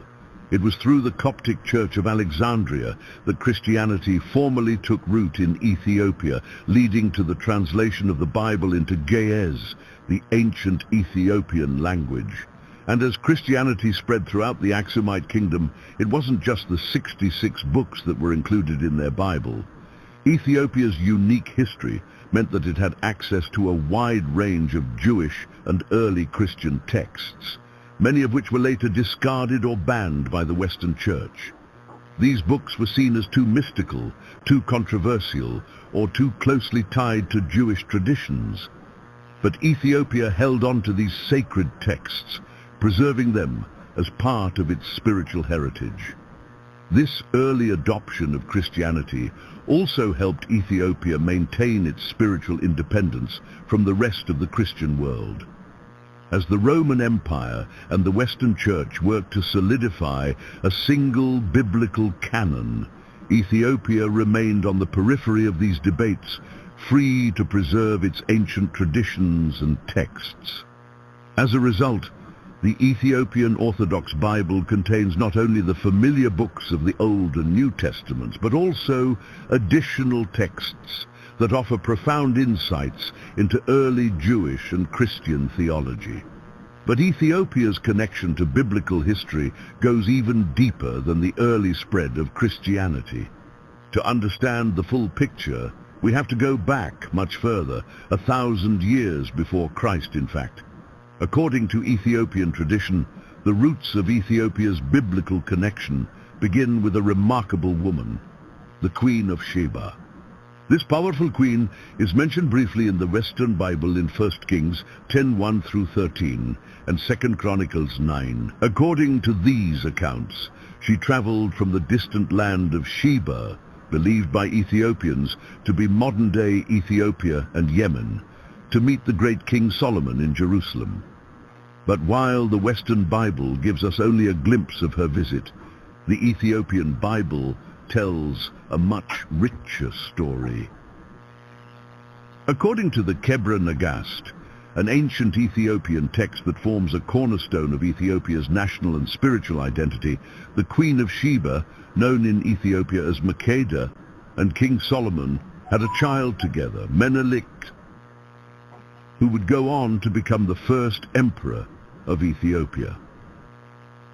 What makes this story even more extraordinary is the claim that when Menelik grew older, he visited his father Solomon in Jerusalem. Upon his return to Ethiopia, he is said to have brought with him one of the most important artifacts in all of biblical history, the Ark of the Covenant. That's right. According to Ethiopian tradition, the Ark of the Covenant, the sacred chest that held the stone tablets of the Ten Commandments, has been kept in Ethiopia for centuries. This deep and enduring connection to Israel's sacred history has shaped Ethiopian Christianity in profound ways. For Ethiopians, the Ark of the Covenant represents a divine mission that links Ethiopia directly to God's chosen people, Israel. Ethiopia sees itself not as a peripheral nation, but as a central player in God's plan for the world, a nation that was chosen to protect the Ark and preserve the ancient truths of the Bible. While Western Christianity was busy shaping and narrowing the biblical canon, Ethiopia was safeguarding the full breadth of early Christian and Jewish texts. And because of Ethiopia's relative isolation from Europe, it was able to resist the pressures to conform to the Council of Nicaea's decisions regarding the canon. The Council of Nicaea, held in 325 AD, was a pivotal moment for Christianity in the Roman Empire. It was here that church leaders came together to solidify Christian doctrine and eventually to decide which books would be considered inspired and which would be left out. The Western Church began to shape a Bible that was stripped of texts deemed too Jewish, too mystical, or too speculative. Books like the Book of Enoch, the Book of Jubilees, and the Maccabees were seen as problematic for various reasons, whether they delved too deeply into the nature of angels or emphasized strict Jewish observances. But Ethiopia was largely unaffected by these decisions. It remained connected to its Coptic Christian roots, which allowed it to hold on to a much wider range of biblical texts. This is why the Ethiopian Orthodox Bible includes not only the 66 books found in the Christian Standard Bible, but also 22 additional books that were eventually banned or excluded from the Western canon. Ethiopia became a spiritual stronghold, a place where ancient traditions could be preserved without the influence of Western European doctrines. This is why the Ethiopian Orthodox Bible stands apart from the Bibles used by most of the Christian world today. It is a living testament to a Christian tradition that has remained rooted in the early days of the faith, untouched by many of the theological debates and political struggles that shaped the Western Bible. The fact that the Ethiopian Orthodox Bible still includes these banned and excluded texts is not just an interesting historical quirk. It's a reminder that there were once many different interpretations of what should be included in the Bible, and that many of the texts that were discarded by the Western Church still have profound spiritual significance. For instance, the Book of Enoch offers a vivid description of fallen angels, their interactions with humanity, and their eventual judgment. It is a text that influenced early Christian thought about the nature of evil and the end times. Meanwhile, the Book of Jubilees provides a Jewish perspective on biblical history that includes new insights into the lives of the patriarchs and the importance of angelic beings in guiding humanity. These texts offer us a glimpse into a lost part of Christian history, a time when theology was still being formed and the boundaries of orthodoxy were still being debated. For Ethiopia, these books were never banned. They have always been a part of its religious life and have been treated with the same reverence as the more familiar texts of the Old and New Testaments. So why, exactly, were these books banned? What was it about these sacred texts that led the Western Church to declare them unfit for the Bible? The reasons are as complex as they are fascinating, involving not just theological concerns but also political and cultural struggles. In this section, we'll dive deep into the real reasons why these books were pushed aside by the early Christian leaders and why Ethiopia chose to keep them. One of the first reasons these books were excluded has to do with their mystical content, the deeply spiritual and often speculative nature of their teachings. Many of the banned texts, like the Book of Enoch and the Book of Jubilees, explore themes that can be considered esoteric, focusing heavily on the celestial realm, the hierarchy of angels, and the interactions between heavenly beings and humanity. For instance, in the Book of Enoch, we find a vivid account of the Watchers, a group of fallen angels who descended to earth, interacted with humans, and ultimately led to widespread corruption through their offspring, the Nephilim. These angels not only rebelled against God, but they also imparted forbidden knowledge to humans, such as the secrets of warfare, magic, and astrology. This type of narrative is far removed from the more straightforward message of salvation that dominates the Western Bible. The Western Church, particularly after the Council of Nicaea in 325 AD, viewed these speculative teachings with suspicion. They were seen as distractions from the core tenets of the Christian faith, the life, death, and resurrection of Jesus Christ. Early Christian leaders feared that focusing too much on angels, cosmic battles, and the apocalypse would confuse believers or lead them into mystical interpretations of Scripture, diverting attention away from the message of salvation. This emphasis on speculative theology led the Western Church to exclude books like the Book of Enoch, which was once widely read by early Christian communities, particularly among the Essenes, a Jewish sect that many scholars believe influenced early Christian thought. While books like Enoch offered detailed insights into the spiritual realms and the fall of angels, the Roman Catholic and Eastern Orthodox churches eventually decided that these books offered too much speculation on the unseen world. In contrast, Ethiopia viewed these texts not as distractions, but as integral parts of understanding the spiritual battle between good and evil. Ethiopian Christianity embraced the mystical elements of these texts, understanding that they shed light on the heavenly realm and the mysterious workings of God's creation.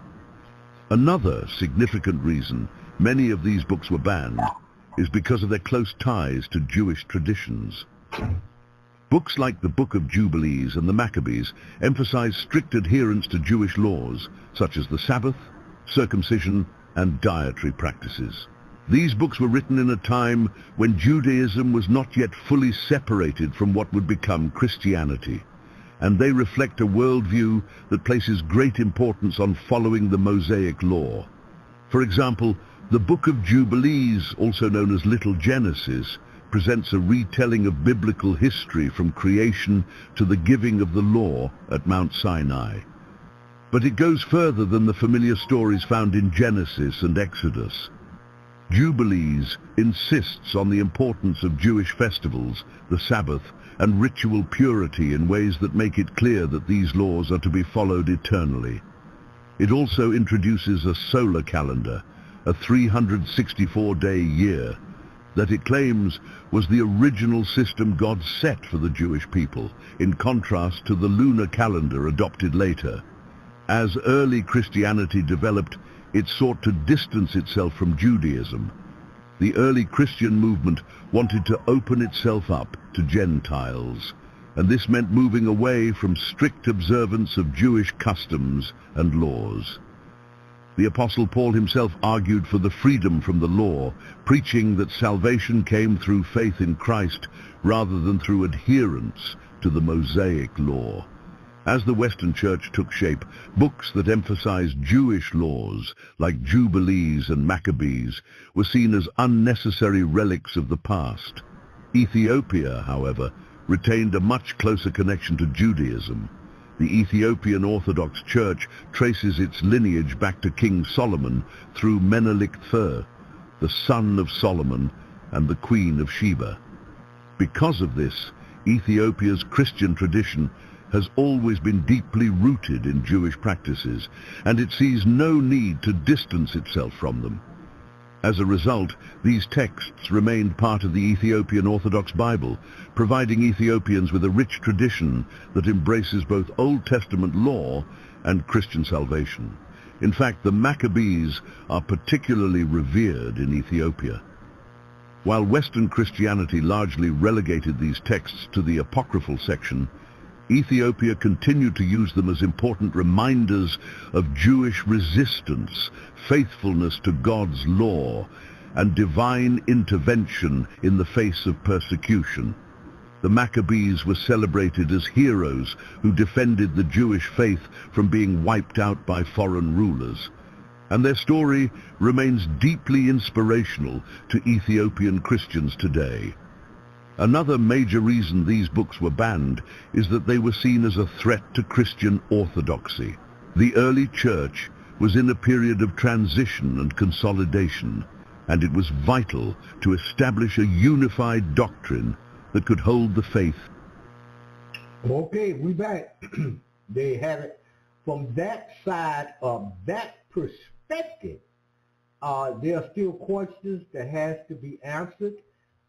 Question number one, who and what is God? Dr. Walter Williams, in his book, The Historical Origins of Christianity, states at the bottom of the book, if you look at the book, I got both copies, there has never been a man in the history of the world by any race, creed, or color that ever walked the face of this earth by the name of Jesus Christ. Okay? All right. Then his other book, The Historical Origins of Islam, states the following. There has never been a man in the history of the world by any race, creed, or color that ever walked the face of the earth by the name of Prophet Muhammad in Islamic tradition. Okay? All right. These two books are available. That will help you with your research because the way I do things, y'all got to excuse me, I'm sorry. But I think that if I was born with a brain, I am supposed to use it. I'm sorry. You know, I found out that, you know, just believing in something is just not enough for me. I got to do the research, man. I mean, I think that when you go to the church door, any type of thinking you got, when you get to the door, any type of research you've done, any type of thinking, you come to any type of scientific conclusion about anything, you got to leave that at the door. Because once you go inside the church, the only thing that you are supposed to be engaged in is believing in what is being told to you. You're being guided along, but none of this thinking, because once you start thinking and you're doing research, then you're going to have questions. And if that's the case, you're going to have to put you out the building. We don't need you in here thinking. We know you was born with the brain and you're supposed to use it. But inside of here, don't come in here using your brain. You come in here and you loan us your brain. I was told once, I tried to join this church, and the pastor, he came out and said, you'll join the church. He said, I need you to put your hand on the Bible, hold your hand up, and repeat after me. Are you willing to answer my question? Are you willing to be governed by the beliefs and the teachings of this church? Yes or no? In other words, you come in here, don't come in here thinking. I'm letting you know right now. You got it. So see, we running this right here, and you got to believe in what we are telling you. Are you willing to be governed by the teachings of this church? That's what they told me in real life. Now, I ain't gonna call no names, nothing about the church. But let's go on down in here, and let's deal with a little science. And look at this thing from a little bit slightly different perspective. Okay? Come on, Billy. Now we're going to go over the Enuma Elish, the 7 tablets of creation. Now the Enuma Elish is actual real tablets that were discovered in Iraq. But these are the 7 tablets of creation. And you can see these indentions on these tablets are actually cuneiform text that were actually put on here with something called a stylus. And these tablets are real. They're not, fabrications. They're real tablets that actually exist. The Enuma Elish, also in Akkadian and cuneiform, is spelled Enuma Elish. It's a Babylonian creation myth. It was recovered by Austin Henry Layard in 1849 in the ruined library of Ashurbanipal at Nineveh in Mosul, Iraq. It was published by George Smith in 1876. The Enuma Elish has 1,000 lines and is recorded in old script. The epic is one of the most important sources for understanding the Babylonian worldview, centered on the supremacy of Marduk. And we're going to talk about Marduk a little bit today. That's also known as Amun-Ra. For those of you who don't know, his other name is also Amun-Ra, a brutal ruler of ancient Egypt before it was even called Egypt. And the creation of humankind for the service of the gods. The primary original purpose, however, is not the exposition on theology or theology, but the elevation of Marduk, the chief god of Babylon, above all other Mesopotamian gods. And one thing you gotta understand, when you hear me say the word God, I'm not talking about the creator of the universe, okay? When we're talking about the ancient Sumerians, we're always talking about people. I consider them people. Some people say that they think that they're wraiths or ghosts or multidimensional beings and so forth. You can believe whatever you want. Based on my research and the physical evidence of bones being discovered and skulls discovered that are in museums around the world, and myself going to Cairo Museum and seeing, what's there, in my personal opinion, these were flesh and blood people that were just much more advanced and displayed high levels of technology, and because of that, we call them gods. We revere things that we believe are magical or that we can't understand, and it happens all the time. It's called a cargo cult. I think that human beings are the biggest cargo cult probably in this solar system. We saw these beings come here, and they displayed magic science, which is advanced technology, and it wowed us, and we've been praising them ever since. Amun-Ra, for example, Marduk, a lot of people don't know that he was the one who ushered in monotheism. Monotheism is the belief in a one-world God and not to worship any other gods. Matter of fact, in the Sumerian tablets it says, you are not to worship any other god but me, which is the same thing it says in the Bible. Amun-Ra is the one who ordered everybody to say Amen or Amun-Ra at the end of every prayer, which then became shortened to Amen. So at the end of every prayer, whoever says Amen is actually giving thanks and homage to one of the most brutal rulers of all time. And that's what happens when, you know, you don't research or you don't know. It's something. It's a part of the process. Somebody has to tell it to you. Now that I've told you, you should go look it up because it's very valid and very true. When you go into the ancient tablets, you discover a lot of things that will wow you and maybe even frighten you a little bit. The Enuma list exists in various copies from Babylonia and Assyria.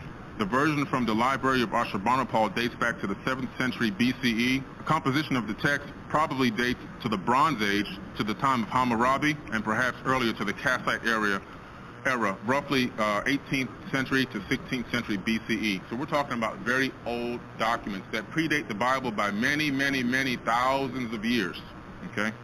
This is tablet number 5, which was recently found in Sulaymaniyah Museum in Iraq. Somebody stumbled across it at the actual museum. It was never even labeled. Nobody knew exactly what it was until a scholar said, hey, man, I think this looks familiar. Could this be the missing tablet to the Enuma Elish? So now it's been well documented and it's found. So we have a more complete story. So I want to talk a little bit about the translations of these tablets. And I want to really, again, add more credibility to this. Now, there's a researcher out there that a lot of people know by the name of Zecharia Sitchin. He didn't translate these tablets, okay? And the reason why I say that, I respect Zecharia Sitchin's work. I believe that he's one of the greatest researchers in our modern day. I respect the effort that the guy put in. I love everything that he's done. I've read every single book that he's ever put out, and I've looked at every video he's ever been in. And I think that his work is just like all the other works of a lot of the other researchers and translators. It leaves a little room for your own perceptions. Now, what I found through reading probably 6 or 7 different books about the Anunnaki and now translating the text myself, I come to find out that the underlying story, no matter who translates it, is always the same. People came here, they mined this earth's resources, and at some point they decided to genetically participate in creating or manipulating an existing hominid on this planet. So no matter what source you get it from, it's all the same story with different nuances. Some people think, you know, Nibiru, some people think Sirius, some people think Pleiades, some people think Orion. But I'm going to go over the translation credibility right now so that we can understand that these tablets were credibly translated by scholars a long time ago. The first one is George Smith. He lived from 1840 to 1876. He was an English Assyriologist, apprentice engraver, but self-taught in cuneiform in the corridors of the British Museum. So he actually was there the whole time and most likely was trained right there how to decipher cuneiform text growing up. Eventually he was hired by Sir Henry Rawlinson, a prominent archaeologist. Smith achieved worldwide attention when he discovered an ancient account of the flood with obvious biblical parallels in 1872 related to the Chaldean account of the deluge. This book expands on the previous work and presents numerous translations of tablets, including the first print appearance of the Gilgamesh epics. So again, we have a very credible person here translating these tablets, not Zecharia Sitchin, somebody extremely, extremely credible that worked at the actual British Museum.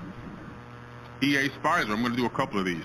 E.A. Spicer, in 1926, E.A. Spicer won a Guggenheim Fellowship to study remains of the ancient Mitanni and Hurrians in northern Mesopotamia. While there in 1927, he discovered Tepe Guara, or the Great Mound. one of the world's earliest cradles of civilization, which we know as Iraq. In 1928, he was appointed assistant professor of Semitics at the University of Philadelphia and full professor in 1931. He was a field director of the joint excavation of the American Schools of Oriental Research and the University Museum in 1930 to 1932 and 1936 to 1937, undertaking excavations at Tempe Guara and Tel Bila. He also translated the Hurrian legal text found at Nusi. After the war, he returned to the University of Pennsylvania, where he was chairman to the Department of Oriental Studies from 1947 until his death in 1965. He was also appointed Ellis Professor of Hebrew and Semitic Languages and Literatures there in 1954. He translated and wrote extensive commentary for the volume of Genesis on the Anchor Bible series and was one of the editors of the Torah and the New Jewish Publication Society of America version of the Old Testament. A noted student of his, future professor Moshe Greenberg, became an Israel Prize Laureate in Bible Studies. So once again, we have a very credible source. And I'll just read you one more because I think it's very important to lay this credibility down before we go in. Leonard William King, December 8, 1869 to August 20th, 1919, an English archaeologist and Assyriologist educated at Rugby School and King's College in Cambridge, collected stone inscriptions widely in the Near East, taught Assyrian and Babylonian archaeology at King's College for a number of years, and published a large number of works on these subjects. He is also known for his translations of ancient works such as the Code of Hammurabi. He became the assistant to the keeper of the Egyptian and Assyrian antiques at the British Museum. First Steps in Assyrian, these are some of his works. First Steps in Assyrian, a book for beginners, being a series of historical, mythological, religious, magical, epistolary, and other texts printed in cuneiform characters with interlinear and transliteration and translation and sketch of Assyrian grammar. So, I mean, this guy is one of the top people in the world at this. Another one is Letters and Inscriptions of Hammurabi, 1898. He was a contributor to the English Encyclopedia Biblica in 1903. Egypt and Western Asia in light of recent discoveries, 1907. I mean, I can just go on. This guy is very credible. So we've kind of really laid down the credibility of the translation of the tablets, and I think everybody here can agree that what we're going to be learning today is most likely an accurate translation. So also, where are they located? Are there physical copies available? Yes. The physical stones themselves are actually located in London at the British Museum. They're not on public display, however. You can go online to the British Museum website and you can actually pull up the Library of Ashurbanipal and then you can view the tablets there yourself. People say if they were so advanced, well, why were they writing on clay tablets? Well, I've been through 4 computers in the last 4 years, almost a computer a year, a laptop a year. They just, you know, they're made by man. They destroy very easily. These stone tablets have lasted for thousands and thousands of years. They knew exactly what they were doing. They were leaving a record behind that we would find in the future, almost like a time capsule of information, which is why the Sumerians and the Anunnaki put a lot of stuff into stone. They built through stone, megalithic structures. They built information. They computed sacred geometry, mathematics, cosmology, everything into stone. And one of the things they've done well with stone is they've actually been able to write on it and bake it and put it in a way where now, in this day and age, we're able to actually get it out, decipher it, and find out what happened back then. If it was done on paper and stuff like that, it's very highly unlikely. And another thing that I like about stone, it's very hard to change the information around. Kind of like some of the more modern religious books have been altered in so many ways. Just with the modern Bible, over 8,000 incorrect translations just in that one book. Now multiply that over many, many books and many different publishers, and you start to find out a lot of information is backwards. Just to give you a small example, Moses did not cross the Red Sea, he crossed the Sea of Reeds. Well, he didn't cross the Red Sea, he crossed the Sea of Reeds, which is another smaller sea, much closer and much easier to cross. But when you go to the original translations, you find this out, you know, so, but these are some of the, that's just a small one that, and this is still being taught today, that Moses crossed the Red Sea, but he actually didn't cross the Red Sea according to the actual original text. Now, another good point here is that one last piece of credibility. Anybody here now can decipher these tablets for themselves. You don't have to be an expert translator, a linguist, an expert in cuneiform, you can go to the UCLA CDLI library online for free, grab a stone tablet off the virtual shelf, drop it into a translator, and read the tablet. So it's no more, oh, Zechariah Sitchin, oh, this one here or this one there. No.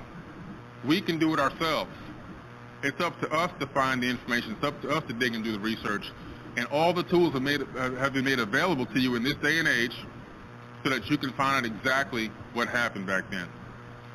So the UCLA was kind enough to put this up, and these translations are very accurate. And again, anybody can spend their time and go through these translations, and what you're going to discover is what we already know. The story, the underlying story, the fundamental basis of the story is very, very similar, no matter who writes a book about it.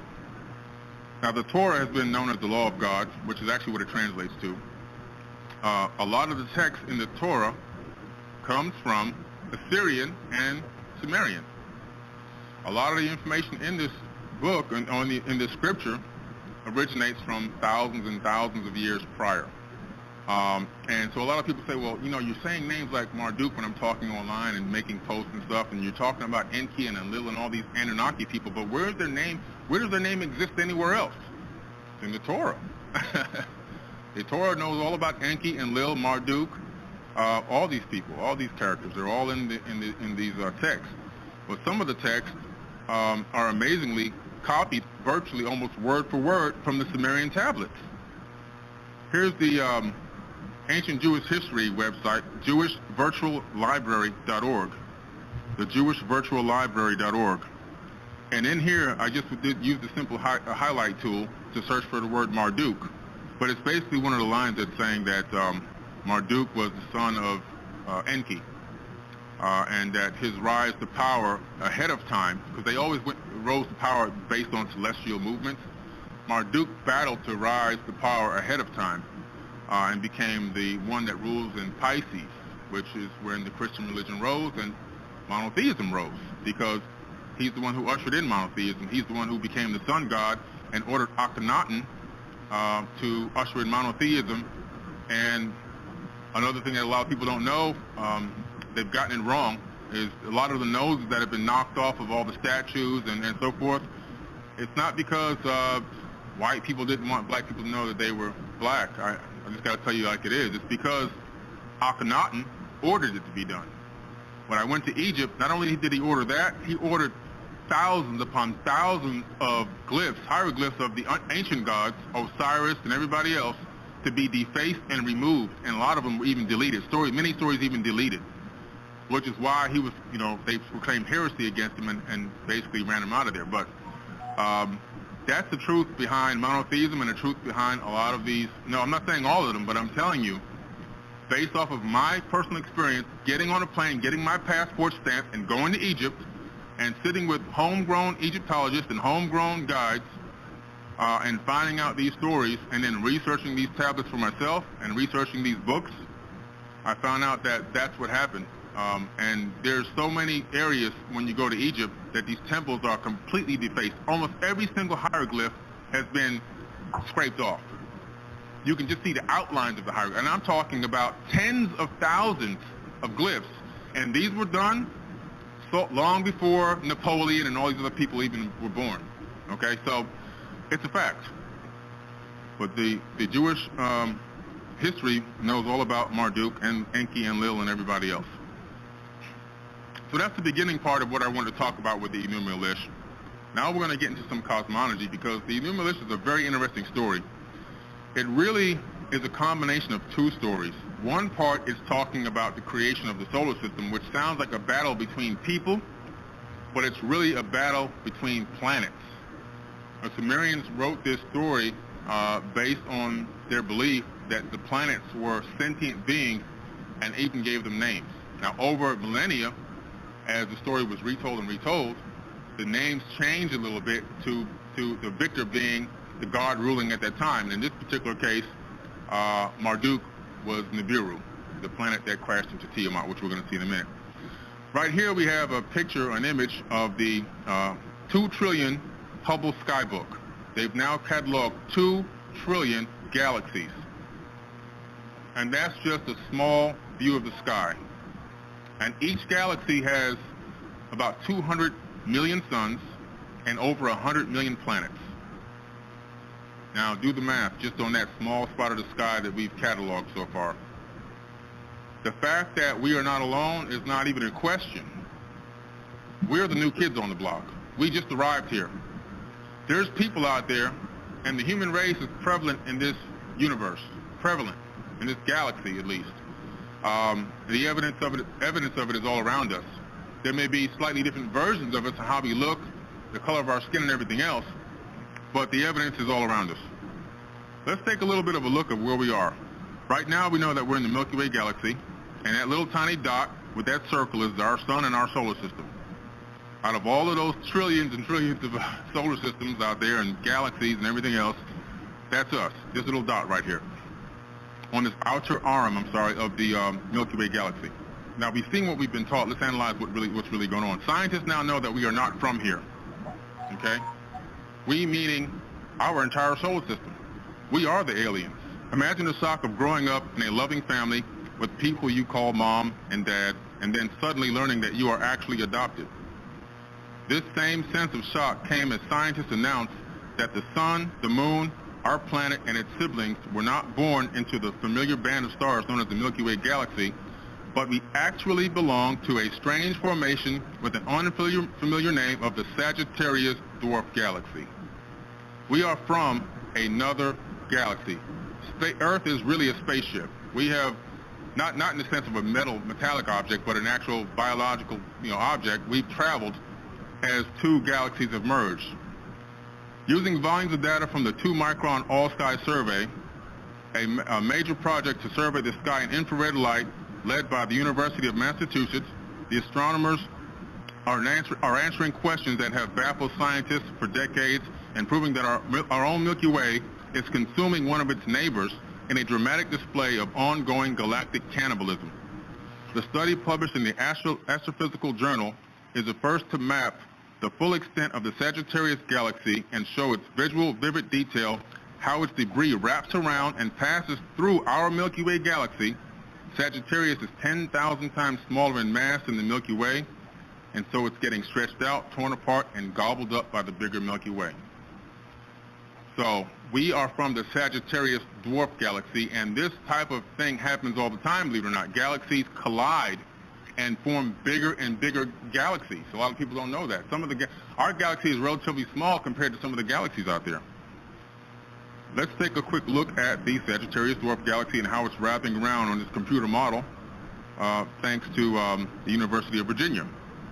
This is a model showing here. You see that as gravitationally as the Sagittarius has been pulled apart and wrapped around, where it dives down into the Milky Way, you see exactly the point of intersection. You see that yellow dot?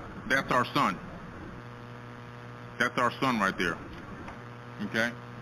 So a lot of people have probably never heard of this, but we're from the Sagittarius Dwarf Galaxy. This is public, peer-reviewed, scientific data. Okay? Not something that somebody just decided to make up. This is real data, guys. So aliens, welcome. The next time you meet somebody and you say, have you ever seen an alien, and they shake your hand, just say, nice to meet you.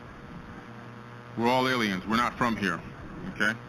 That's why I think borders are a joke. All right? Now, a new infrared digital survey of the entire sky was made in 2003. Teams from the University of Virginia and Massachusetts used a supercomputer to sort through half of the billion stars to create a new star map showing our solar system, which is the yellow circle that you just saw, to be the exact nexus crossroads where the two galaxies are actually joining.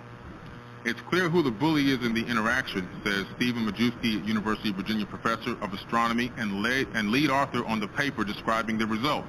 If people had infrared sensitive eyes, the entrails of the Sagittarius would be a prominent fixture sweeping across our night sky, Majewski said. But at human visual wavelengths, they become buried in the countless intervening stars and obscuring dust. The great expanse of the Sagittarius system has been hidden from view. So, guys, this is an amazing discovery. I didn't know about this myself until about 4 years ago. I didn't have enough data, that I could pull together to put it all into one simple presentation. Now I do. which I'm very pleased that they've been able to get a lot of this information out. But this is a very important piece of information to understand that we ourselves aren't from here, because you start to understand what happens when planets become rogue and they go out there and they float through space, like we're talking about Planet X, Nibiru, and all these other planets, and people go, oh, it can't be, it's impossible. Well, we ourselves are a result of a collision. Now, just like atoms are mostly empty space, believe it or not, galaxies are mostly empty space. The distances are so far and vast that they typically pass through one another or coalesce together with very, few collisions happening, but collisions do happen. But for the most part, a lot of the orbits will be switched around because of gravitational pull and so forth and so on. But this happens all the time. It's nothing that to be shocked about. All right, now let's get into the second part of this, which the epic of the Atrahasis, or the Atrahasis epic, kind of merges with the information from the Enuma Elish, because both tell a very similar story. The Enuma Elish has some spaces missing, whereas the epic of the Atrahasis, or the Atrahasis epic, fills those gaps. To think that you can get all information from one source is almost impossible. It's like putting together pieces of a puzzle. So when somebody says, oh, I read this one book all my life, and this is it, I'm done. No. That one book led me into reading over 1,000 books, okay? Over 1,000 books. And I've posted my book list online many times. And that's just a partial list that I can fit with 2,200 characters on Instagram, and maybe sometimes I'll put up the 3,500 characters on Facebook. There's so many books out there, and so much information out there that you have to analyze, break down, decipher, digest, and begin to put together the pieces of the puzzle.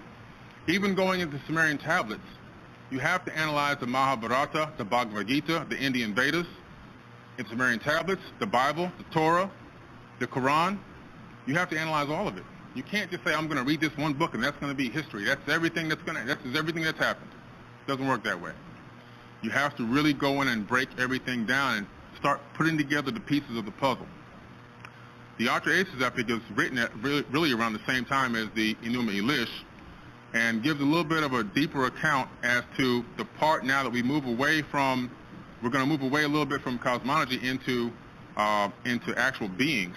Now let's take a look at this, because rogue planets like that, like the Nibiru or Planet X or brown dwarf stars, how real are they, and how many are there out there? This is another big question. It's like, oh man, it sounds pretty good and everything, but I just don't believe there's planets out there floating around in space. And how can a planet... Okay, we're back. Now, I have a few questions before we go to the next segment. And this is my question, and keep in mind, this has absolutely nothing to do with believing. These are questions that involved thinking, okay? The first question is, when did my people, or people who look like me, build a British museum? That's the first. Now, like me, we had no history. But what is extraordinary to me is we had no history, had no ancient story. That means that we could not have contributed to anything. It was all done by somebody else that don't look like me. But yet, all of the museums around the world is filled with my artifacts and mummies. But yet I had no history. Amazing. The next question I have is, who and what is God? Now, we're not dealing with beliefs here, we're dealing with thinking. If it is up to us, that means you have to think. If the Moors ruled Spain for well over 780 years and built libraries and universities, one of them housed over 700,000 manuscripts, built paved streets and sidewalks with lights, built well over 200 public baths as early as the 10th century. When in Europe, there was nothing that ever came out of there but a book on folklore. But yet, what is taking place is we're being led to believe, is their word again, that we have no story, and what we are witnessing, something that somebody else created other than us. Now, if you have a British museum, and it wasn't created by us, then that means that everything in there should exclude us. But you're not doing that. Let's roll into the next segment. Y'all hold on a minute. He traveled in the spirit realm. He says he's watched civilizations rise and fall. You know how long it takes to watch a civilization rise and fall? 1 minute. Right. Well, yeah. Well, from a higher dimension, from the third dimension, it takes forever. When people say they connect to the other side, they have these experiences. Use my dad for example. His soul, whatever you want to call it. So he's still active in another dimension, you believe? I believe that he's active in another dimension. And it's a way for the universe to experience itself subjectively through all of us. Mm-hmm. We're all just an iteration of the actual universal consciousness. There's only one entity or one consciousness actually here. You and I sitting across this table talking to each other, we're just talking to ourselves. How? Because there's only one entity. There's only one consciousness. So we're all connected. We're all connected. We're all one. Yes. What's up, y'all? Today's episode of Dead Talks is with Billy Carson. You may have seen him on the Joe Rogan Experience, Andrew Schultz's podcast, or his own Forbidden Knowledge, and he has led a life of research as it pertains to ancient civilization, ancient cultures, metaphysics, and extraterrestrial stuff that is way above my head. I sucked down a large cup of coffee and put down some nootropics to try to keep up. Not sure I did, but I had so much fun. This man is so dope. I had such a good time getting to know him, sitting down face to face in New York City, having some awesome conversations as it pertains to ancient cultures. I wanted to tie the link between life and death and what ancient history says about death, the afterlife, what they believed, and how it brought us to here today. And also, Billy opened up a little private side to him in regards to his childhood. He got very emotional in the middle of the episode, so it was really cool to see that side of him. Very inspirational, as well as all the other stuff that comes with this jam-packed hour-and-a-half conversation. I hope you enjoy it. I hope you have fun as much as I did. Again, it was an honor to talk to this man. And as usual, anyone that wants to support the Patreon, support the show, it would mean a lot. Thank you to those that have. And as usual, again, I'll stop talking. Hope you enjoy the show. Till next time. Billy, I can't say enough how excited I am about to talk to you. And I really appreciate your time here. I want to express the gratitude there. And for anyone that may or may not know you, which I'm sure most of them do, please feel free to introduce yourself.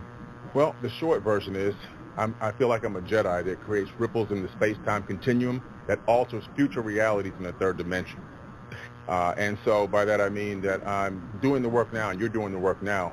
That creates ripple in time. Those ripples go out into the future, and then we actually intersect those ripples at a point in time in the future, and we have those changes that occur based on things that we're doing now today. The long version is... You got me there already, man. This is what I was talking about. I love it so much, you have no idea. It's amazing. I'm the founder of Forbidden Knowledge Incorporated, which is right now currently a private company, but we're looking to uplist to NASDAQ soon. We do have an offering for shares of the company right now. We're doing a raise, but we have a streaming TV platform, a book publishing company, a record label that produces conscious music that even had aired on Billboard for 8 weeks in 2018. We also have an e-commerce company and a clothing company, all built into one. And the main purpose behind it is to uplift humanity from every single aspect of reality. How the hell do you have time to talk to me right now? And congratulations on your premiere yesterday as well. Thank you. Yes, thank you. Yeah, It's amazing. We'll plug that, of course. And as we discussed pre-recording, I have a fascination with death, as you would see, and the historical content I have a deep fascination with, and definitely a lack of education, I would say, which is why I'm so excited to talk to you. Mm-hmm. So I do want to tap into that, but more personally, I would love to hear more and share more about your experience with loss, as you mentioned, with your parents. Yeah, I forgot both of my parents are gone. You know, I'll be 53 in September, so in a few weeks I turn 53, but I lost my parents quite some time ago. I lost my mom about 16 years ago and lost my father about 6 years ago. And my mom was, obviously it's always tough when you lose your mom. And I feel a little bad about that death because they moved down to Melbourne, Florida, and I was living in Fort Lauderdale area. And I would go up there quite a bit to see my mom in Melbourne, Florida, and the family, and during holidays and gatherings and so forth. But there's always some type of turmoil or trauma or drama going on, because we had a very dysfunctional family, to be honest with you. I mean, there was a lot of hatred. There was some sexual abuse that had occurred within the family, which created more stress. And then just the being there and being around those situations during the holidays, it always created like these tumultuous situations. At one point, I decided to just kind of back off gradually, and I stopped going, and I stopped seeing my mom as much as I normally would have. So in that regard, I kind of have some regrets in that, because she started saying that she was feeling sick and she was having these issues. And I thought that she was just finally trying to find an excuse to leave my dad, because they had just a very dysfunctional relationship, as my father was a drug addict and alcoholic since I was born, you know, and even before. And so I thought maybe she had just gotten completely fed up with it and was trying to find a way to get away, because she was saying that she was living with my grandmother. And so I still didn't take those as cues that she was really getting sick. And the more I talked to my Nana, and she was telling me, like, you know, your mom is really, you know, something's really wrong with her. And I would call her a little bit here and there to find out, like, you know, is this real, or what are you experiencing? And I thought maybe she was just going through some type of midlife crisis or something. Come to find out, she was really sick, and it took over a year for the doctors to diagnose her with Lou Gehrig's disease, which is a horrible way to die. And so by the time I really got a chance to go back, I hadn't seen her in like a year and a half. By the time I got up to go see her, she was already on her deathbed. Couldn't walk, couldn't get up, couldn't use the bathroom on her own or anything. And I had a good conversation with her there. You know, I wish, if I could get tattoos, I'm just allergic to the ink, I would tattoo the last words, you know, that she told me, where she was proud of me and that she was happy with everything I was able to accomplish up to that point. And that was a while ago. But yeah, just Lou Gehrig's disease, it's the worst way. Now, when they did the autopsies, when they found the aspartame on her brain, and she was addicted to aspartame, the sweetener. She would use it in everything. What happened was the doctors told her she was pre-diabetic, and so they gave her this aspartame device, this liquid form, and she would put it in everything. I mean, everything. She was always into very sweet drinks and putting it on even rice and beans and everything else, believe it or not. Really? And she was putting it on everything, and that aspartame actually poisoned her. It triggered something in the brain, which then triggered or activated the ALS, which is where she subsequently died from. So stay away from that stuff, man. Yeah, I mean, it's a whole other rabbit hole we can go down with the American food industry, but that's a whole other conversation. But one thing I do want to tap into, because you mentioned the turmoil you and your family experienced, and maybe a slight feeling of regret or just looking back on things and could have been X, Y, Z. Were you cognizant of that immediately when you found out that she was gearing towards the end of her life? Like, obviously, the grief process and losing someone is so complicated and just it makes no sense many times. So, like, what was your overwhelming emotion at that time? Was it that immediate regret, or was that something that developed down the line? That was immediate regret. You know, just that I almost feel like I wasn't there for my mom. I was paying her bills. I was paying her mortgage payment. You know, I had been doing that for years anyway.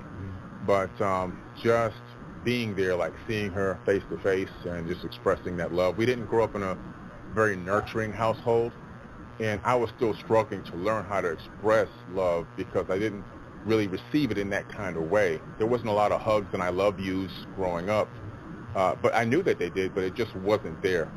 And so I guess in some ways I was struggling with understanding how to express that affection, and I do have regrets that I wasn't able to achieve that level of affection at that time. So how do you consolidate that now?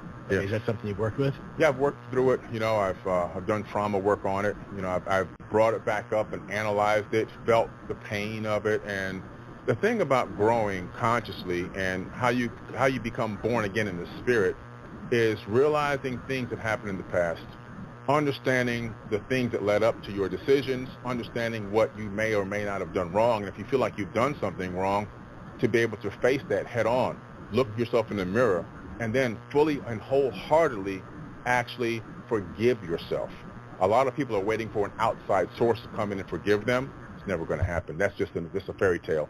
You have to forgive yourself, and not only forgive yourself, the next thing I had to do was learn from that mistake.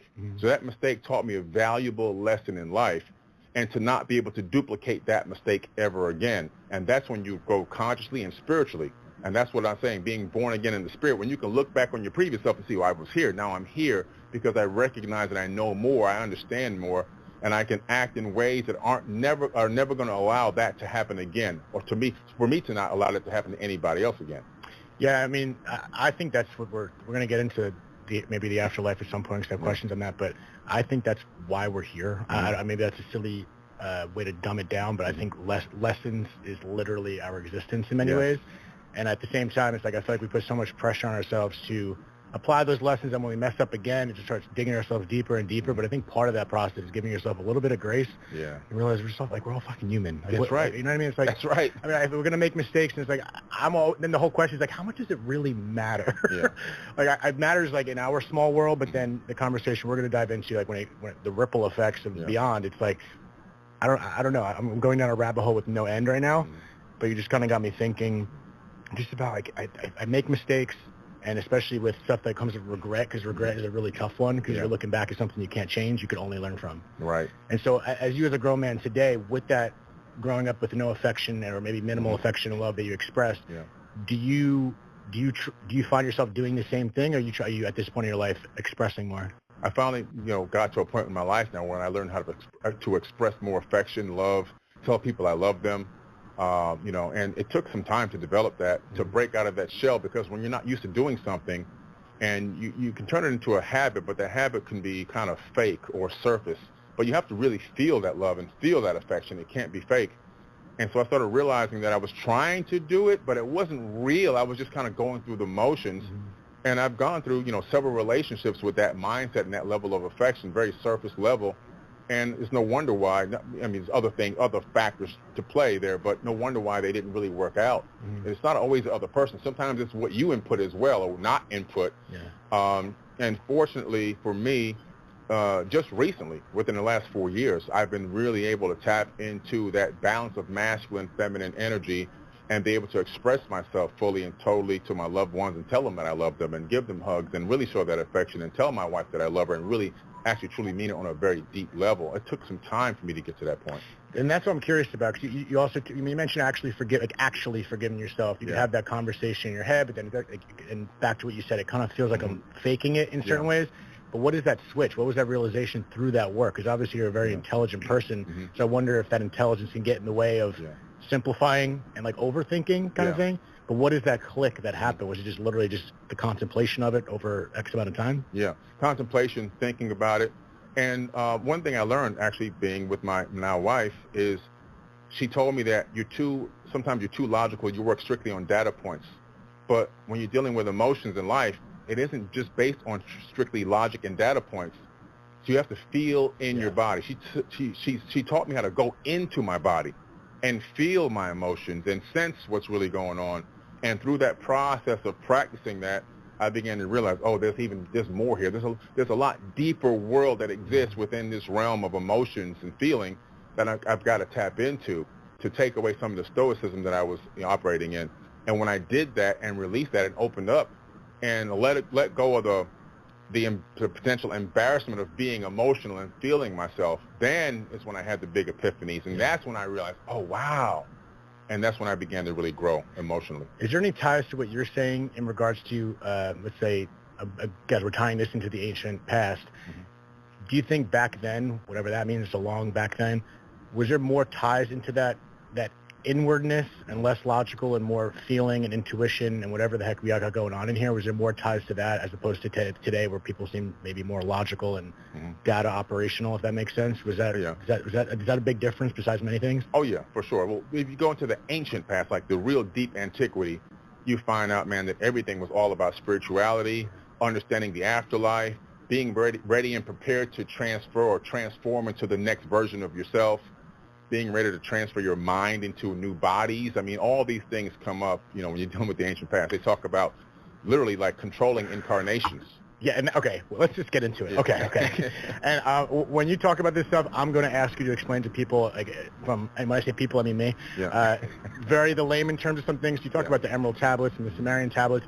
What is going on with those two? Is that a good place to start the discussion when it comes to when we're talking about this death afterlife conversation? Like what you said, is it the starting point? Oh, great starting point. Okay, let's just go there. I know I don't have you for the next 24 hours, but where would you start with the two of those and explain those to people if they don't know? I would start first. Let's start with the Emerald Tablets, right? So there's two versions of the tablets. There's an Emerald Tablet of Thoth, which is a singular tablet located at Cambridge, and there's the Emerald Tablets, plural, of Thoth, and those are located in the Vatican Archive in Rome.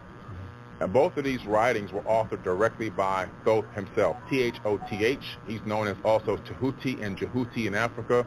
To the ancient Cometians or the Kemetic people, which is ancient Egypt, he was known as Thoth. He ruled over the land of Kemet for 16,000 years, one man. It's a little longer than our presidential 4 years we got. That's a long Okay, time. That's a pretty long time. Yeah. That's not according to me. That's according to their history.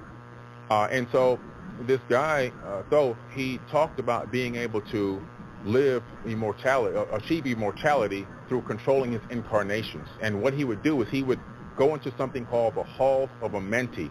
Now, only the elite of the elites had these Halls of Amenti. His father, Ea Enki, had one, he had one, and Lil had one, and the seven masters also had these Halls of Amenti. And these Halls of Amenti were deep underground in some cases. The one he talked about was underneath the Great Pyramid. Now, I've been down this subterranean shaft, which goes down 65 meters. I think maybe less than 4,000 people have ever been down this shaft in the history of Egypt, since they started, letting people come to the pyramid. And then another 30 meters down beneath that. And there's more to go beneath even that. There's more? Oh, there's more. And you know it's down there? Oh, yeah. All that's down there is you have chambers. They discovered them through a special type of a scan, a muon scan. They discovered these huge halls underground, underneath the Great Pyramid that extend out underneath Giza a mile. And all of them appear to be potentially empty. They won't tell us what was there or what wasn't there. But these Halls of Amenti that were written 36,000 years ago by Thoth, they actually exist right now today. So you said they won't tell you what was there. Is there what's going on there? In other words, they won't give us an idea if they went down there and found something and took it away, or is it still there. They won't give us that data, but they have confirmed the halls are actually there. What are they hiding, you think? It's known, though. It is. Yeah. Some people know what's going on. Yeah, there's some people know. Yeah. So are you going to get to that? Zahi Hawass and many others.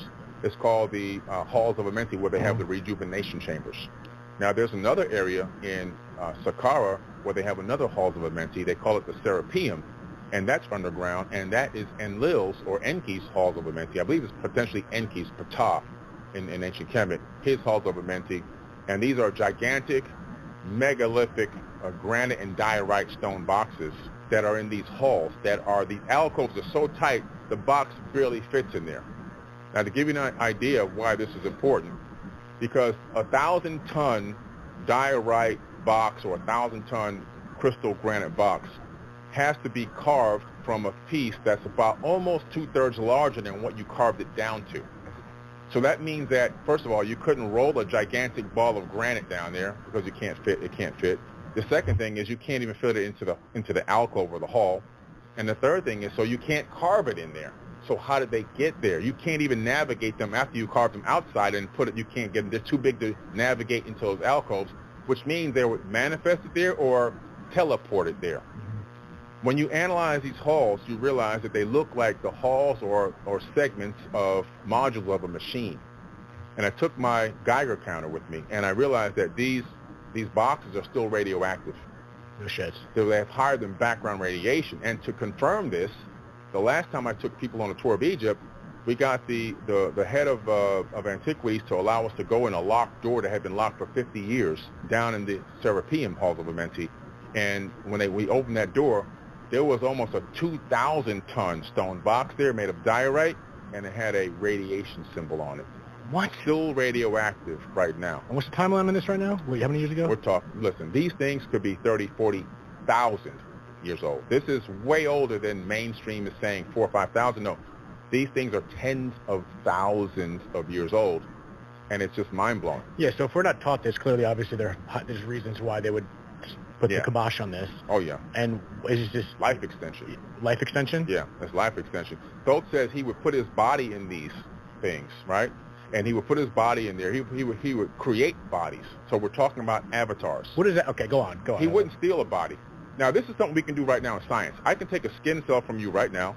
In laboratory conditions, I can turn your skin cell into stem cells. Mm-hmm. Then I could take that culture of stem cells and I can grow them, and then I can create a synthetic embryo from your skin cell.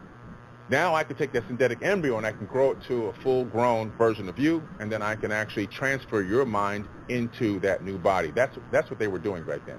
If you can make me again, make me a few inches taller so I can get to that 6-foot mark like I've been talking about for years. So where does this all tie into? Because if we're creating synthetic this, that, new bodies, all that, where is death even a thing? It's not going to be soon. I mean, if you can live another 15 years to 20 years, and you've got, unless the economic system changes, if you've got the right amount of capital, you can live to 200-300 years old. I don't want that. I don't want that's too long.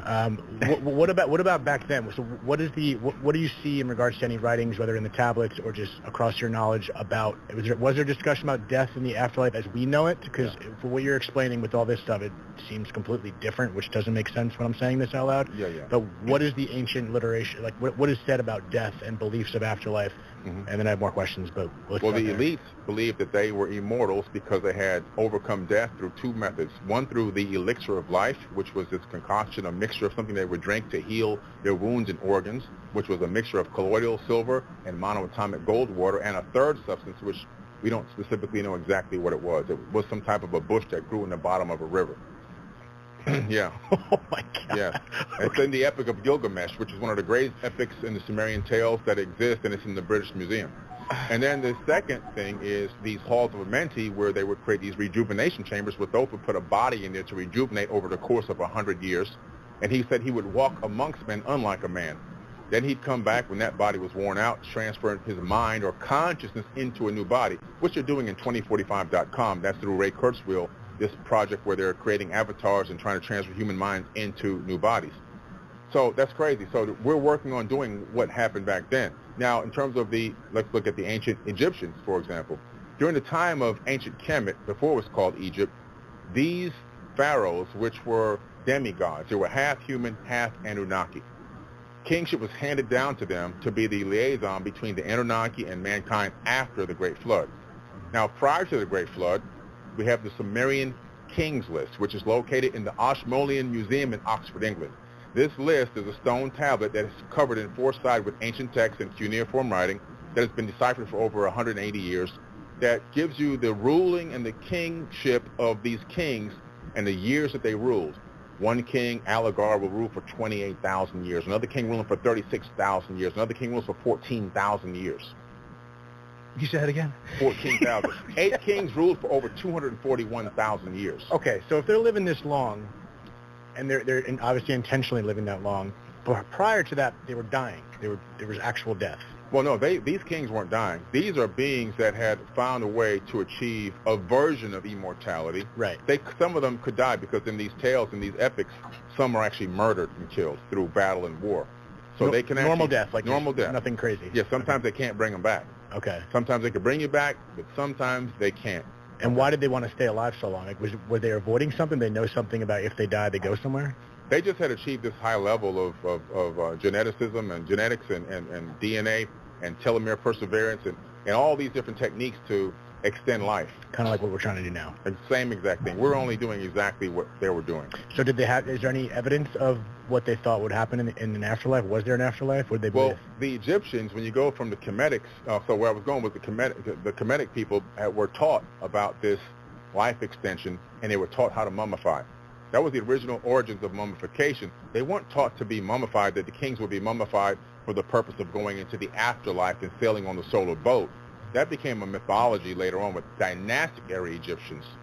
The reason why these kings would be buried in the Valley of the Kings with all their gold, all their money, their wives, their cats, right? I mean, the maids and everything else was because they believed they were going to come back and use that. If you were going to go on a solar boat and head into the afterworld, why would you kill everybody and have your money there?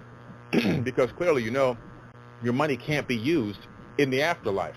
It was because they were told by these beings, who were their relatives, that we preserve you. This is the technique to preserve your DNA, and we will clone you, and we will bring you back, and you will have access to your riches again.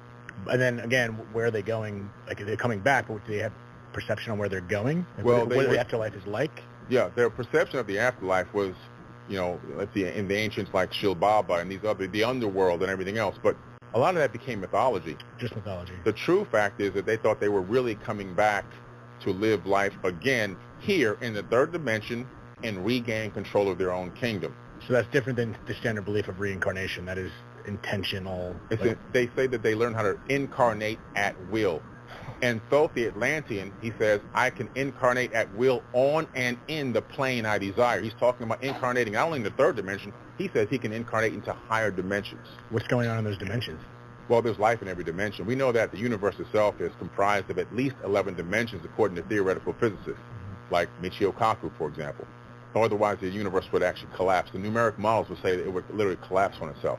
We also discovered at the Brain Institute about 4 years ago that the human brain connects to 11 dimensions. So we see this connection between the brain and the universe, both having connectivity to higher dimensions. And so in each dimension is a realm. And all these dimensions are stacked directly on top of each other. We're sitting with dimensions stacked on top of us right now. They're compactified less than one Planck unit away from the next one in a 90-degree angle. And so that means that what's keeping us from getting into higher dimensions is nothing but a frequency. So if you can match the frequency or vibration of a higher dimension, you can walk right in, which could explain paranormal activity in our realm. Imagine a person ascends here spiritually from this dimension, leaves his avatar body behind, goes to a higher dimension, but they have the ability to match the frequency slightly of our dimension. This could be the source of paranormal activity, apparitions, and all these things. It could be beings that have ascended to higher dimensions or that already existed there that are adjusting their frequency to match slightly the subatomic frequency of the vibration of the third dimension. So how does that tie into, let's just say, okay, I lost my dad, you lost your parents, that paranormal activity, however you want to call it, when people say they connect to the other side, they have these experiences, is that what we're talking about? And do you believe in that? I believe in that. So use my dad for example. His soul, whatever you want to call it, so he's still active in another dimension, you believe? I believe that he's active in another dimension. I believe that just the way that I've analyzed this third dimension as being a proving ground, like you talked earlier, as a test. And it's a way for the universe to experience itself subjectively through all of us. We're all just an iteration of the actual universal consciousness. There's only one entity or one consciousness actually here. You and I sitting across this table talking to each other, we're just talking to ourselves. How? Because there's only one entity. There's only one consciousness. So we're all connected. We're all connected. We're all one. Yes. So for example, imagine a radio station in your city. It's broadcasting out radio stations, right? 99.1, 0.2, 0.3, 0.4, but the source is coming from one location. Same thing here. The universal source is putting out 0.1, 0.2. I'm 0.1, you're 0.2, 0.3, 0.4, 0.5. Your avatar body is tuned to pick up the 0.1 frequency. I'm tuned to pick up the 0.2 frequency, a slight variation of the one source frequency to give it the illusion of individuality, the illusion of separation, when in true reality, there is none. The universe is actually utilizing everything that exists in the third dimension to experience itself subjectively through each and every one of us and learn what it's like to be Billy Carson, what it's like to be you and everyone else. And it's gathering data and information so it can understand what is it like to go from one state of mind or one state of consciousness to another over time. What is this evolution of consciousness? What is this evolution of the mind throughout all beings throughout the entire known universe? Is everything you just told me, is that all coming from, is it a blend of what you believe and also what you've just learned, everything you've told me prior, everything you've learned? Like this is written down, this has been passed down type stuff? It's a blend of information that I've read and studied through a lot of ancient texts, tablets, scriptures, papyruses. You know, it's everything from the Mahabharata, the Bhagavad Gita, Tibetan Book of the Dead, the Egyptian Book of Going Forth by Day, the Enuma Elish and the Seven Tablets of Creation, the Epic of Atrahasis, Koda Hammurabi, the Myth of Atana. I mean, I can go on and on. I've accumulated over 1,000 tablets and texts and scriptures over all these years, and the culmination of all that allowed me to connect enough data points to begin to paint myself a picture. So in the end, what I just said is kind of really a theory, but if you believe in as above, so below, what happens in the micro is happening in the macro and vice versa, then you have to understand that the human brain is encased in complete darkness. It doesn't know anything, but it has friends: touch, smell, seeing, hearing, tasting, right? So it has sensory perception. So let's take that as a fractal of what could be happening on a larger scale. The brain says, I don't know what's going on out there. Can you guys go gather me some information? So the friends go out, they start touching, smelling, tasting, listening, and seeing and listening and everything else, but the friends don't know what they're gathering. They just collect data. They transmit the data through electrical signals back to the brain. The brain sorts it out and projects a hologram, and you navigate this matrix based on a holographic projection from data. That's how we move around this universe. Okay, so let's talk about the main data point, that source, that one that we're taking little raindrops from. What's going on with that? Like, we talking about 30,000 years ago, X, Y, Z. What about before that? Like, why is this all exist? Or what the hell is going on? This is a grand experiment. Who's running the experiment? That's a good question. We're inside of an ancestor civilization, an ancestor universe that's created by an ancestor civilization, I should say. So I wrote a book which just came out. It's called Fractal Holographic Universe. It's number one in fractal mathematics and number one in quantum theory.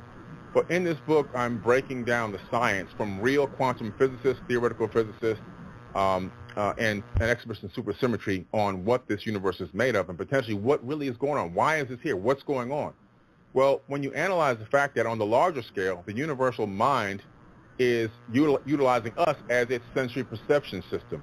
And we're out here collecting data and transmitting information back to it so it can experience what it's like to be in the third dimension. Now, when you begin to realize and analyze what is running this ether, what is running this universe, they found a mathematical code. It's called Adinkra codes. Now, these Adinkra codes go back to the ancient Dogon Adinkra symbols from Africa. When you turn them into three-dimensional objects, there's mathematical codes hidden in them that was discovered by Professor Sylvester James Gates Jr. at the University of Maryland.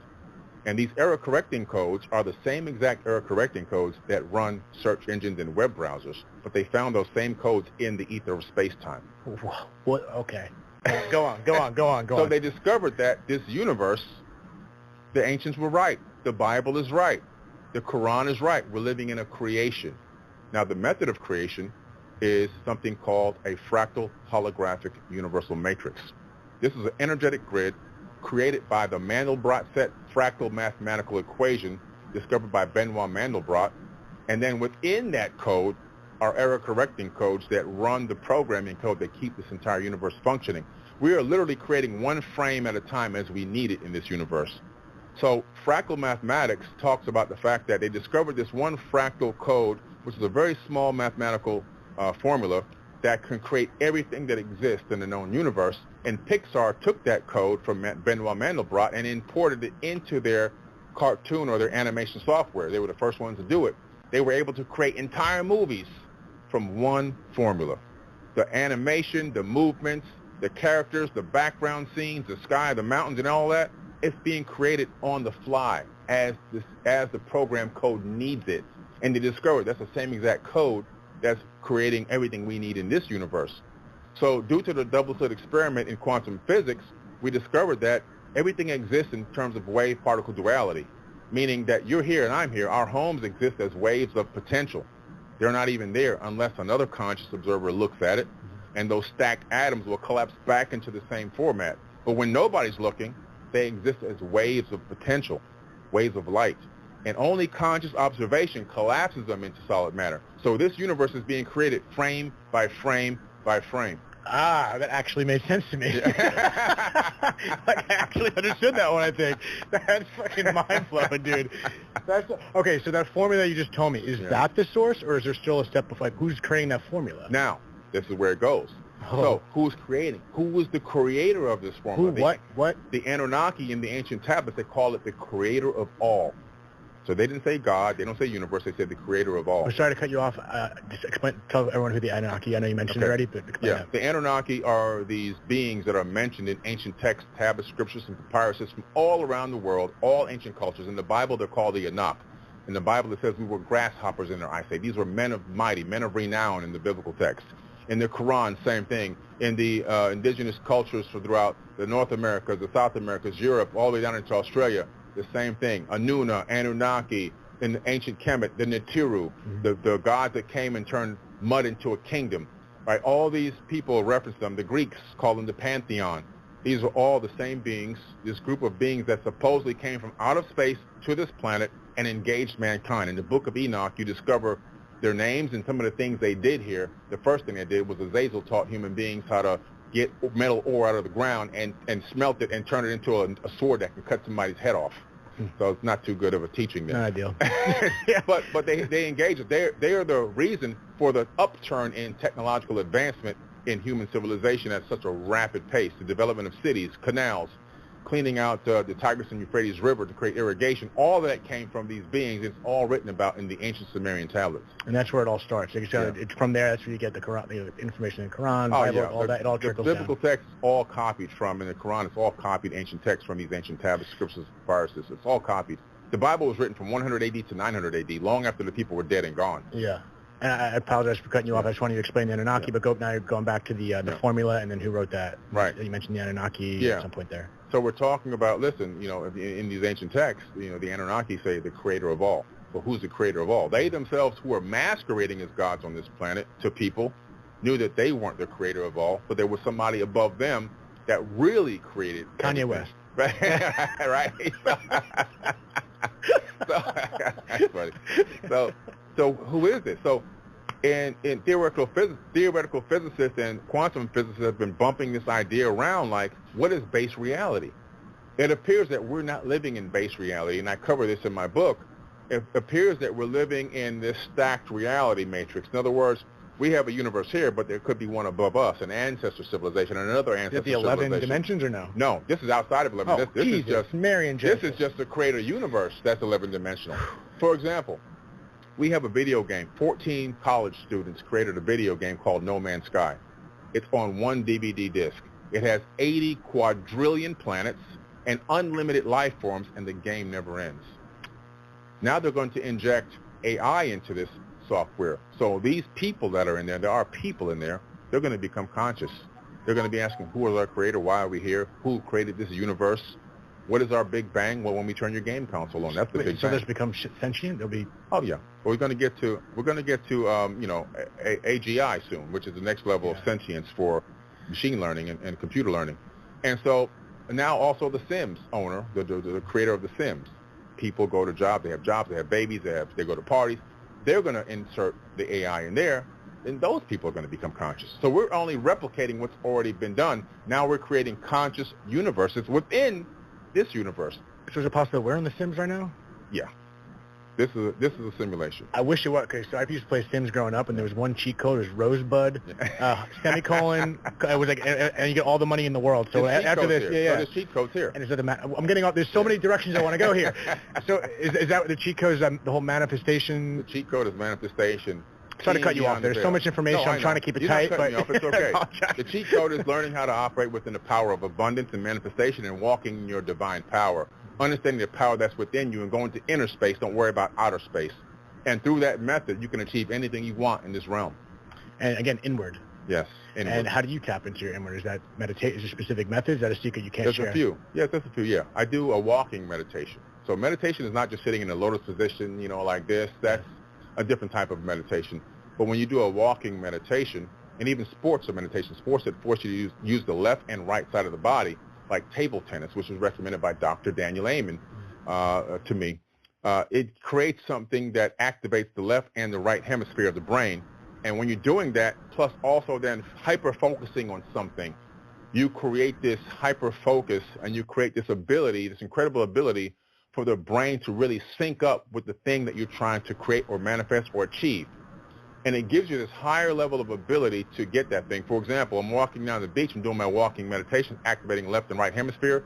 I'm coming up with new music. I'm coming up with ideas for shows and documentaries and TV series and plans for the store and what can I do to help the world? How can I create better communities? And all these ideas come, but now because I'm doing it through that hyper-focused meditation walk, I then go back. The next step is to create action steps for those thoughts that came up during the meditation walk, great epiphanies that I had.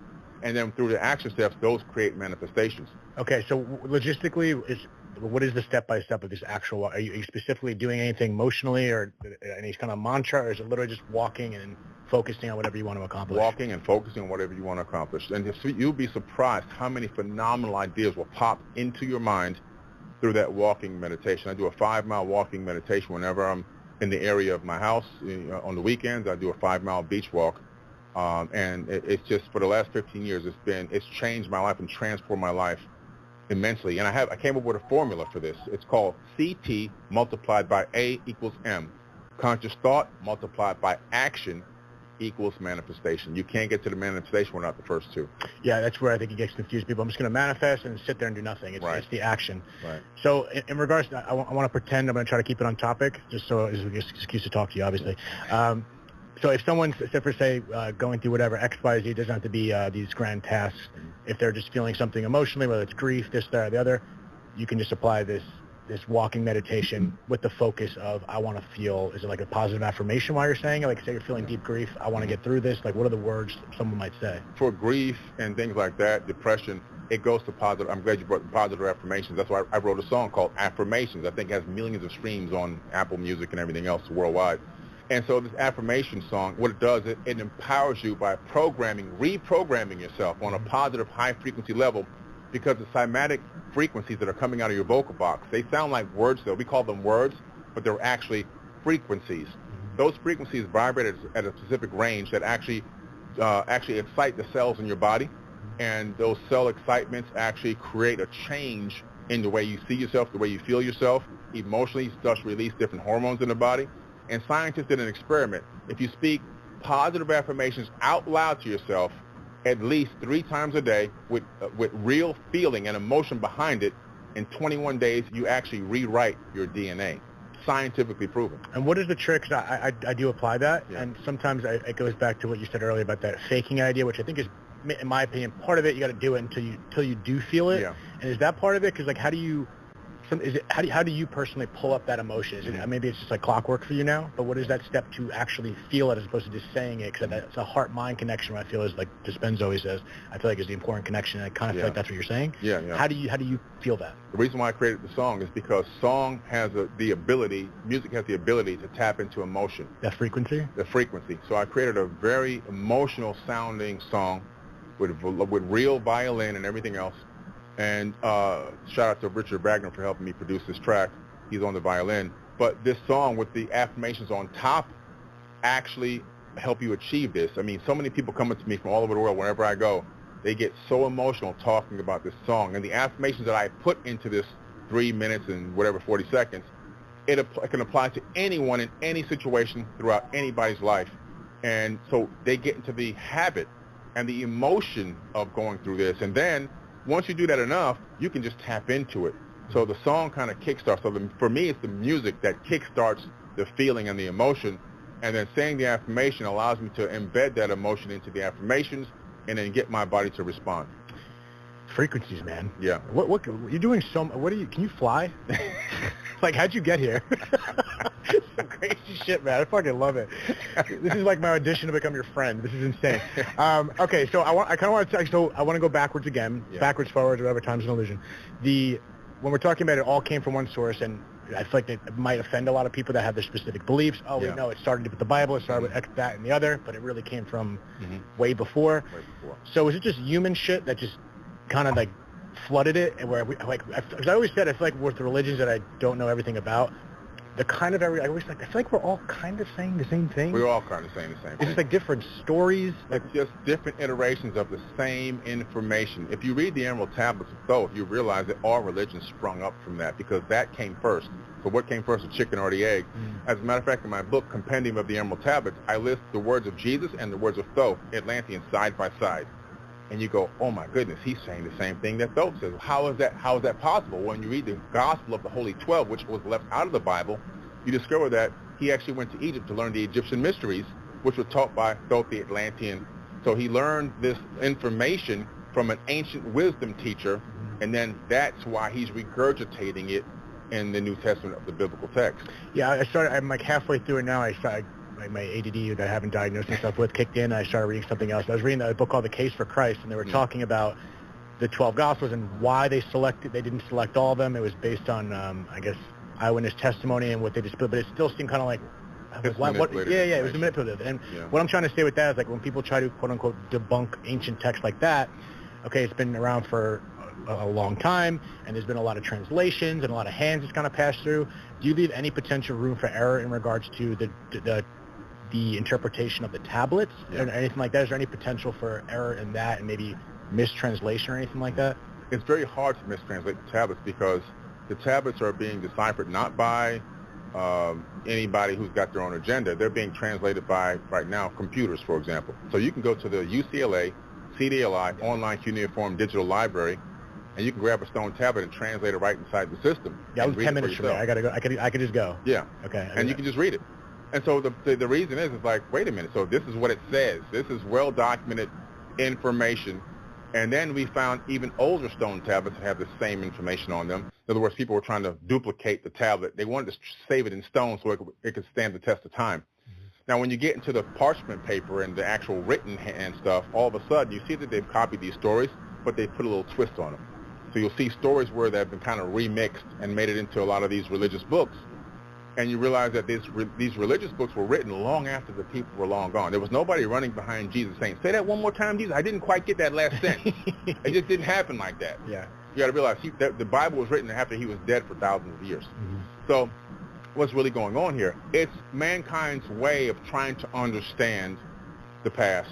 And unfortunately, through the Council of Nicaea, kind of curating the text that went into the canonized version of the book, they gave us a little bit of truth and a little bit of remix in order to keep control of the population and have the ability to manipulate it into a way where they can still ensure things go on, like slavery that they had in there, right? The Bible is full of slavery, people enslaving each other. I mean, it's well documented.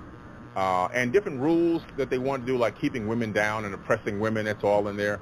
All these things were put into place so they can keep their power, taking over certain lands. This is our land because God gave it to us and all that. Sounds like man. It doesn't sound like the creator of the universe is writing some of this stuff. Now, don't get me wrong. There's good information in the Bible, the Quran, and all these other religious books. There's great information. Matter of fact, if you apply some of that stuff to your life, you can actually see a change in your life for the better. But you have to be able to discern what is godly and seeking the light and what is actually manipulated. Okay, we come to the end. I hope we answered all of the questions tonight. But anyway, we got to bring it to a close, and we'll come back with another broadcast in the future. I've been your host, Tarhaka Amana LB, and y'all have a pleasant evening. Goodbye.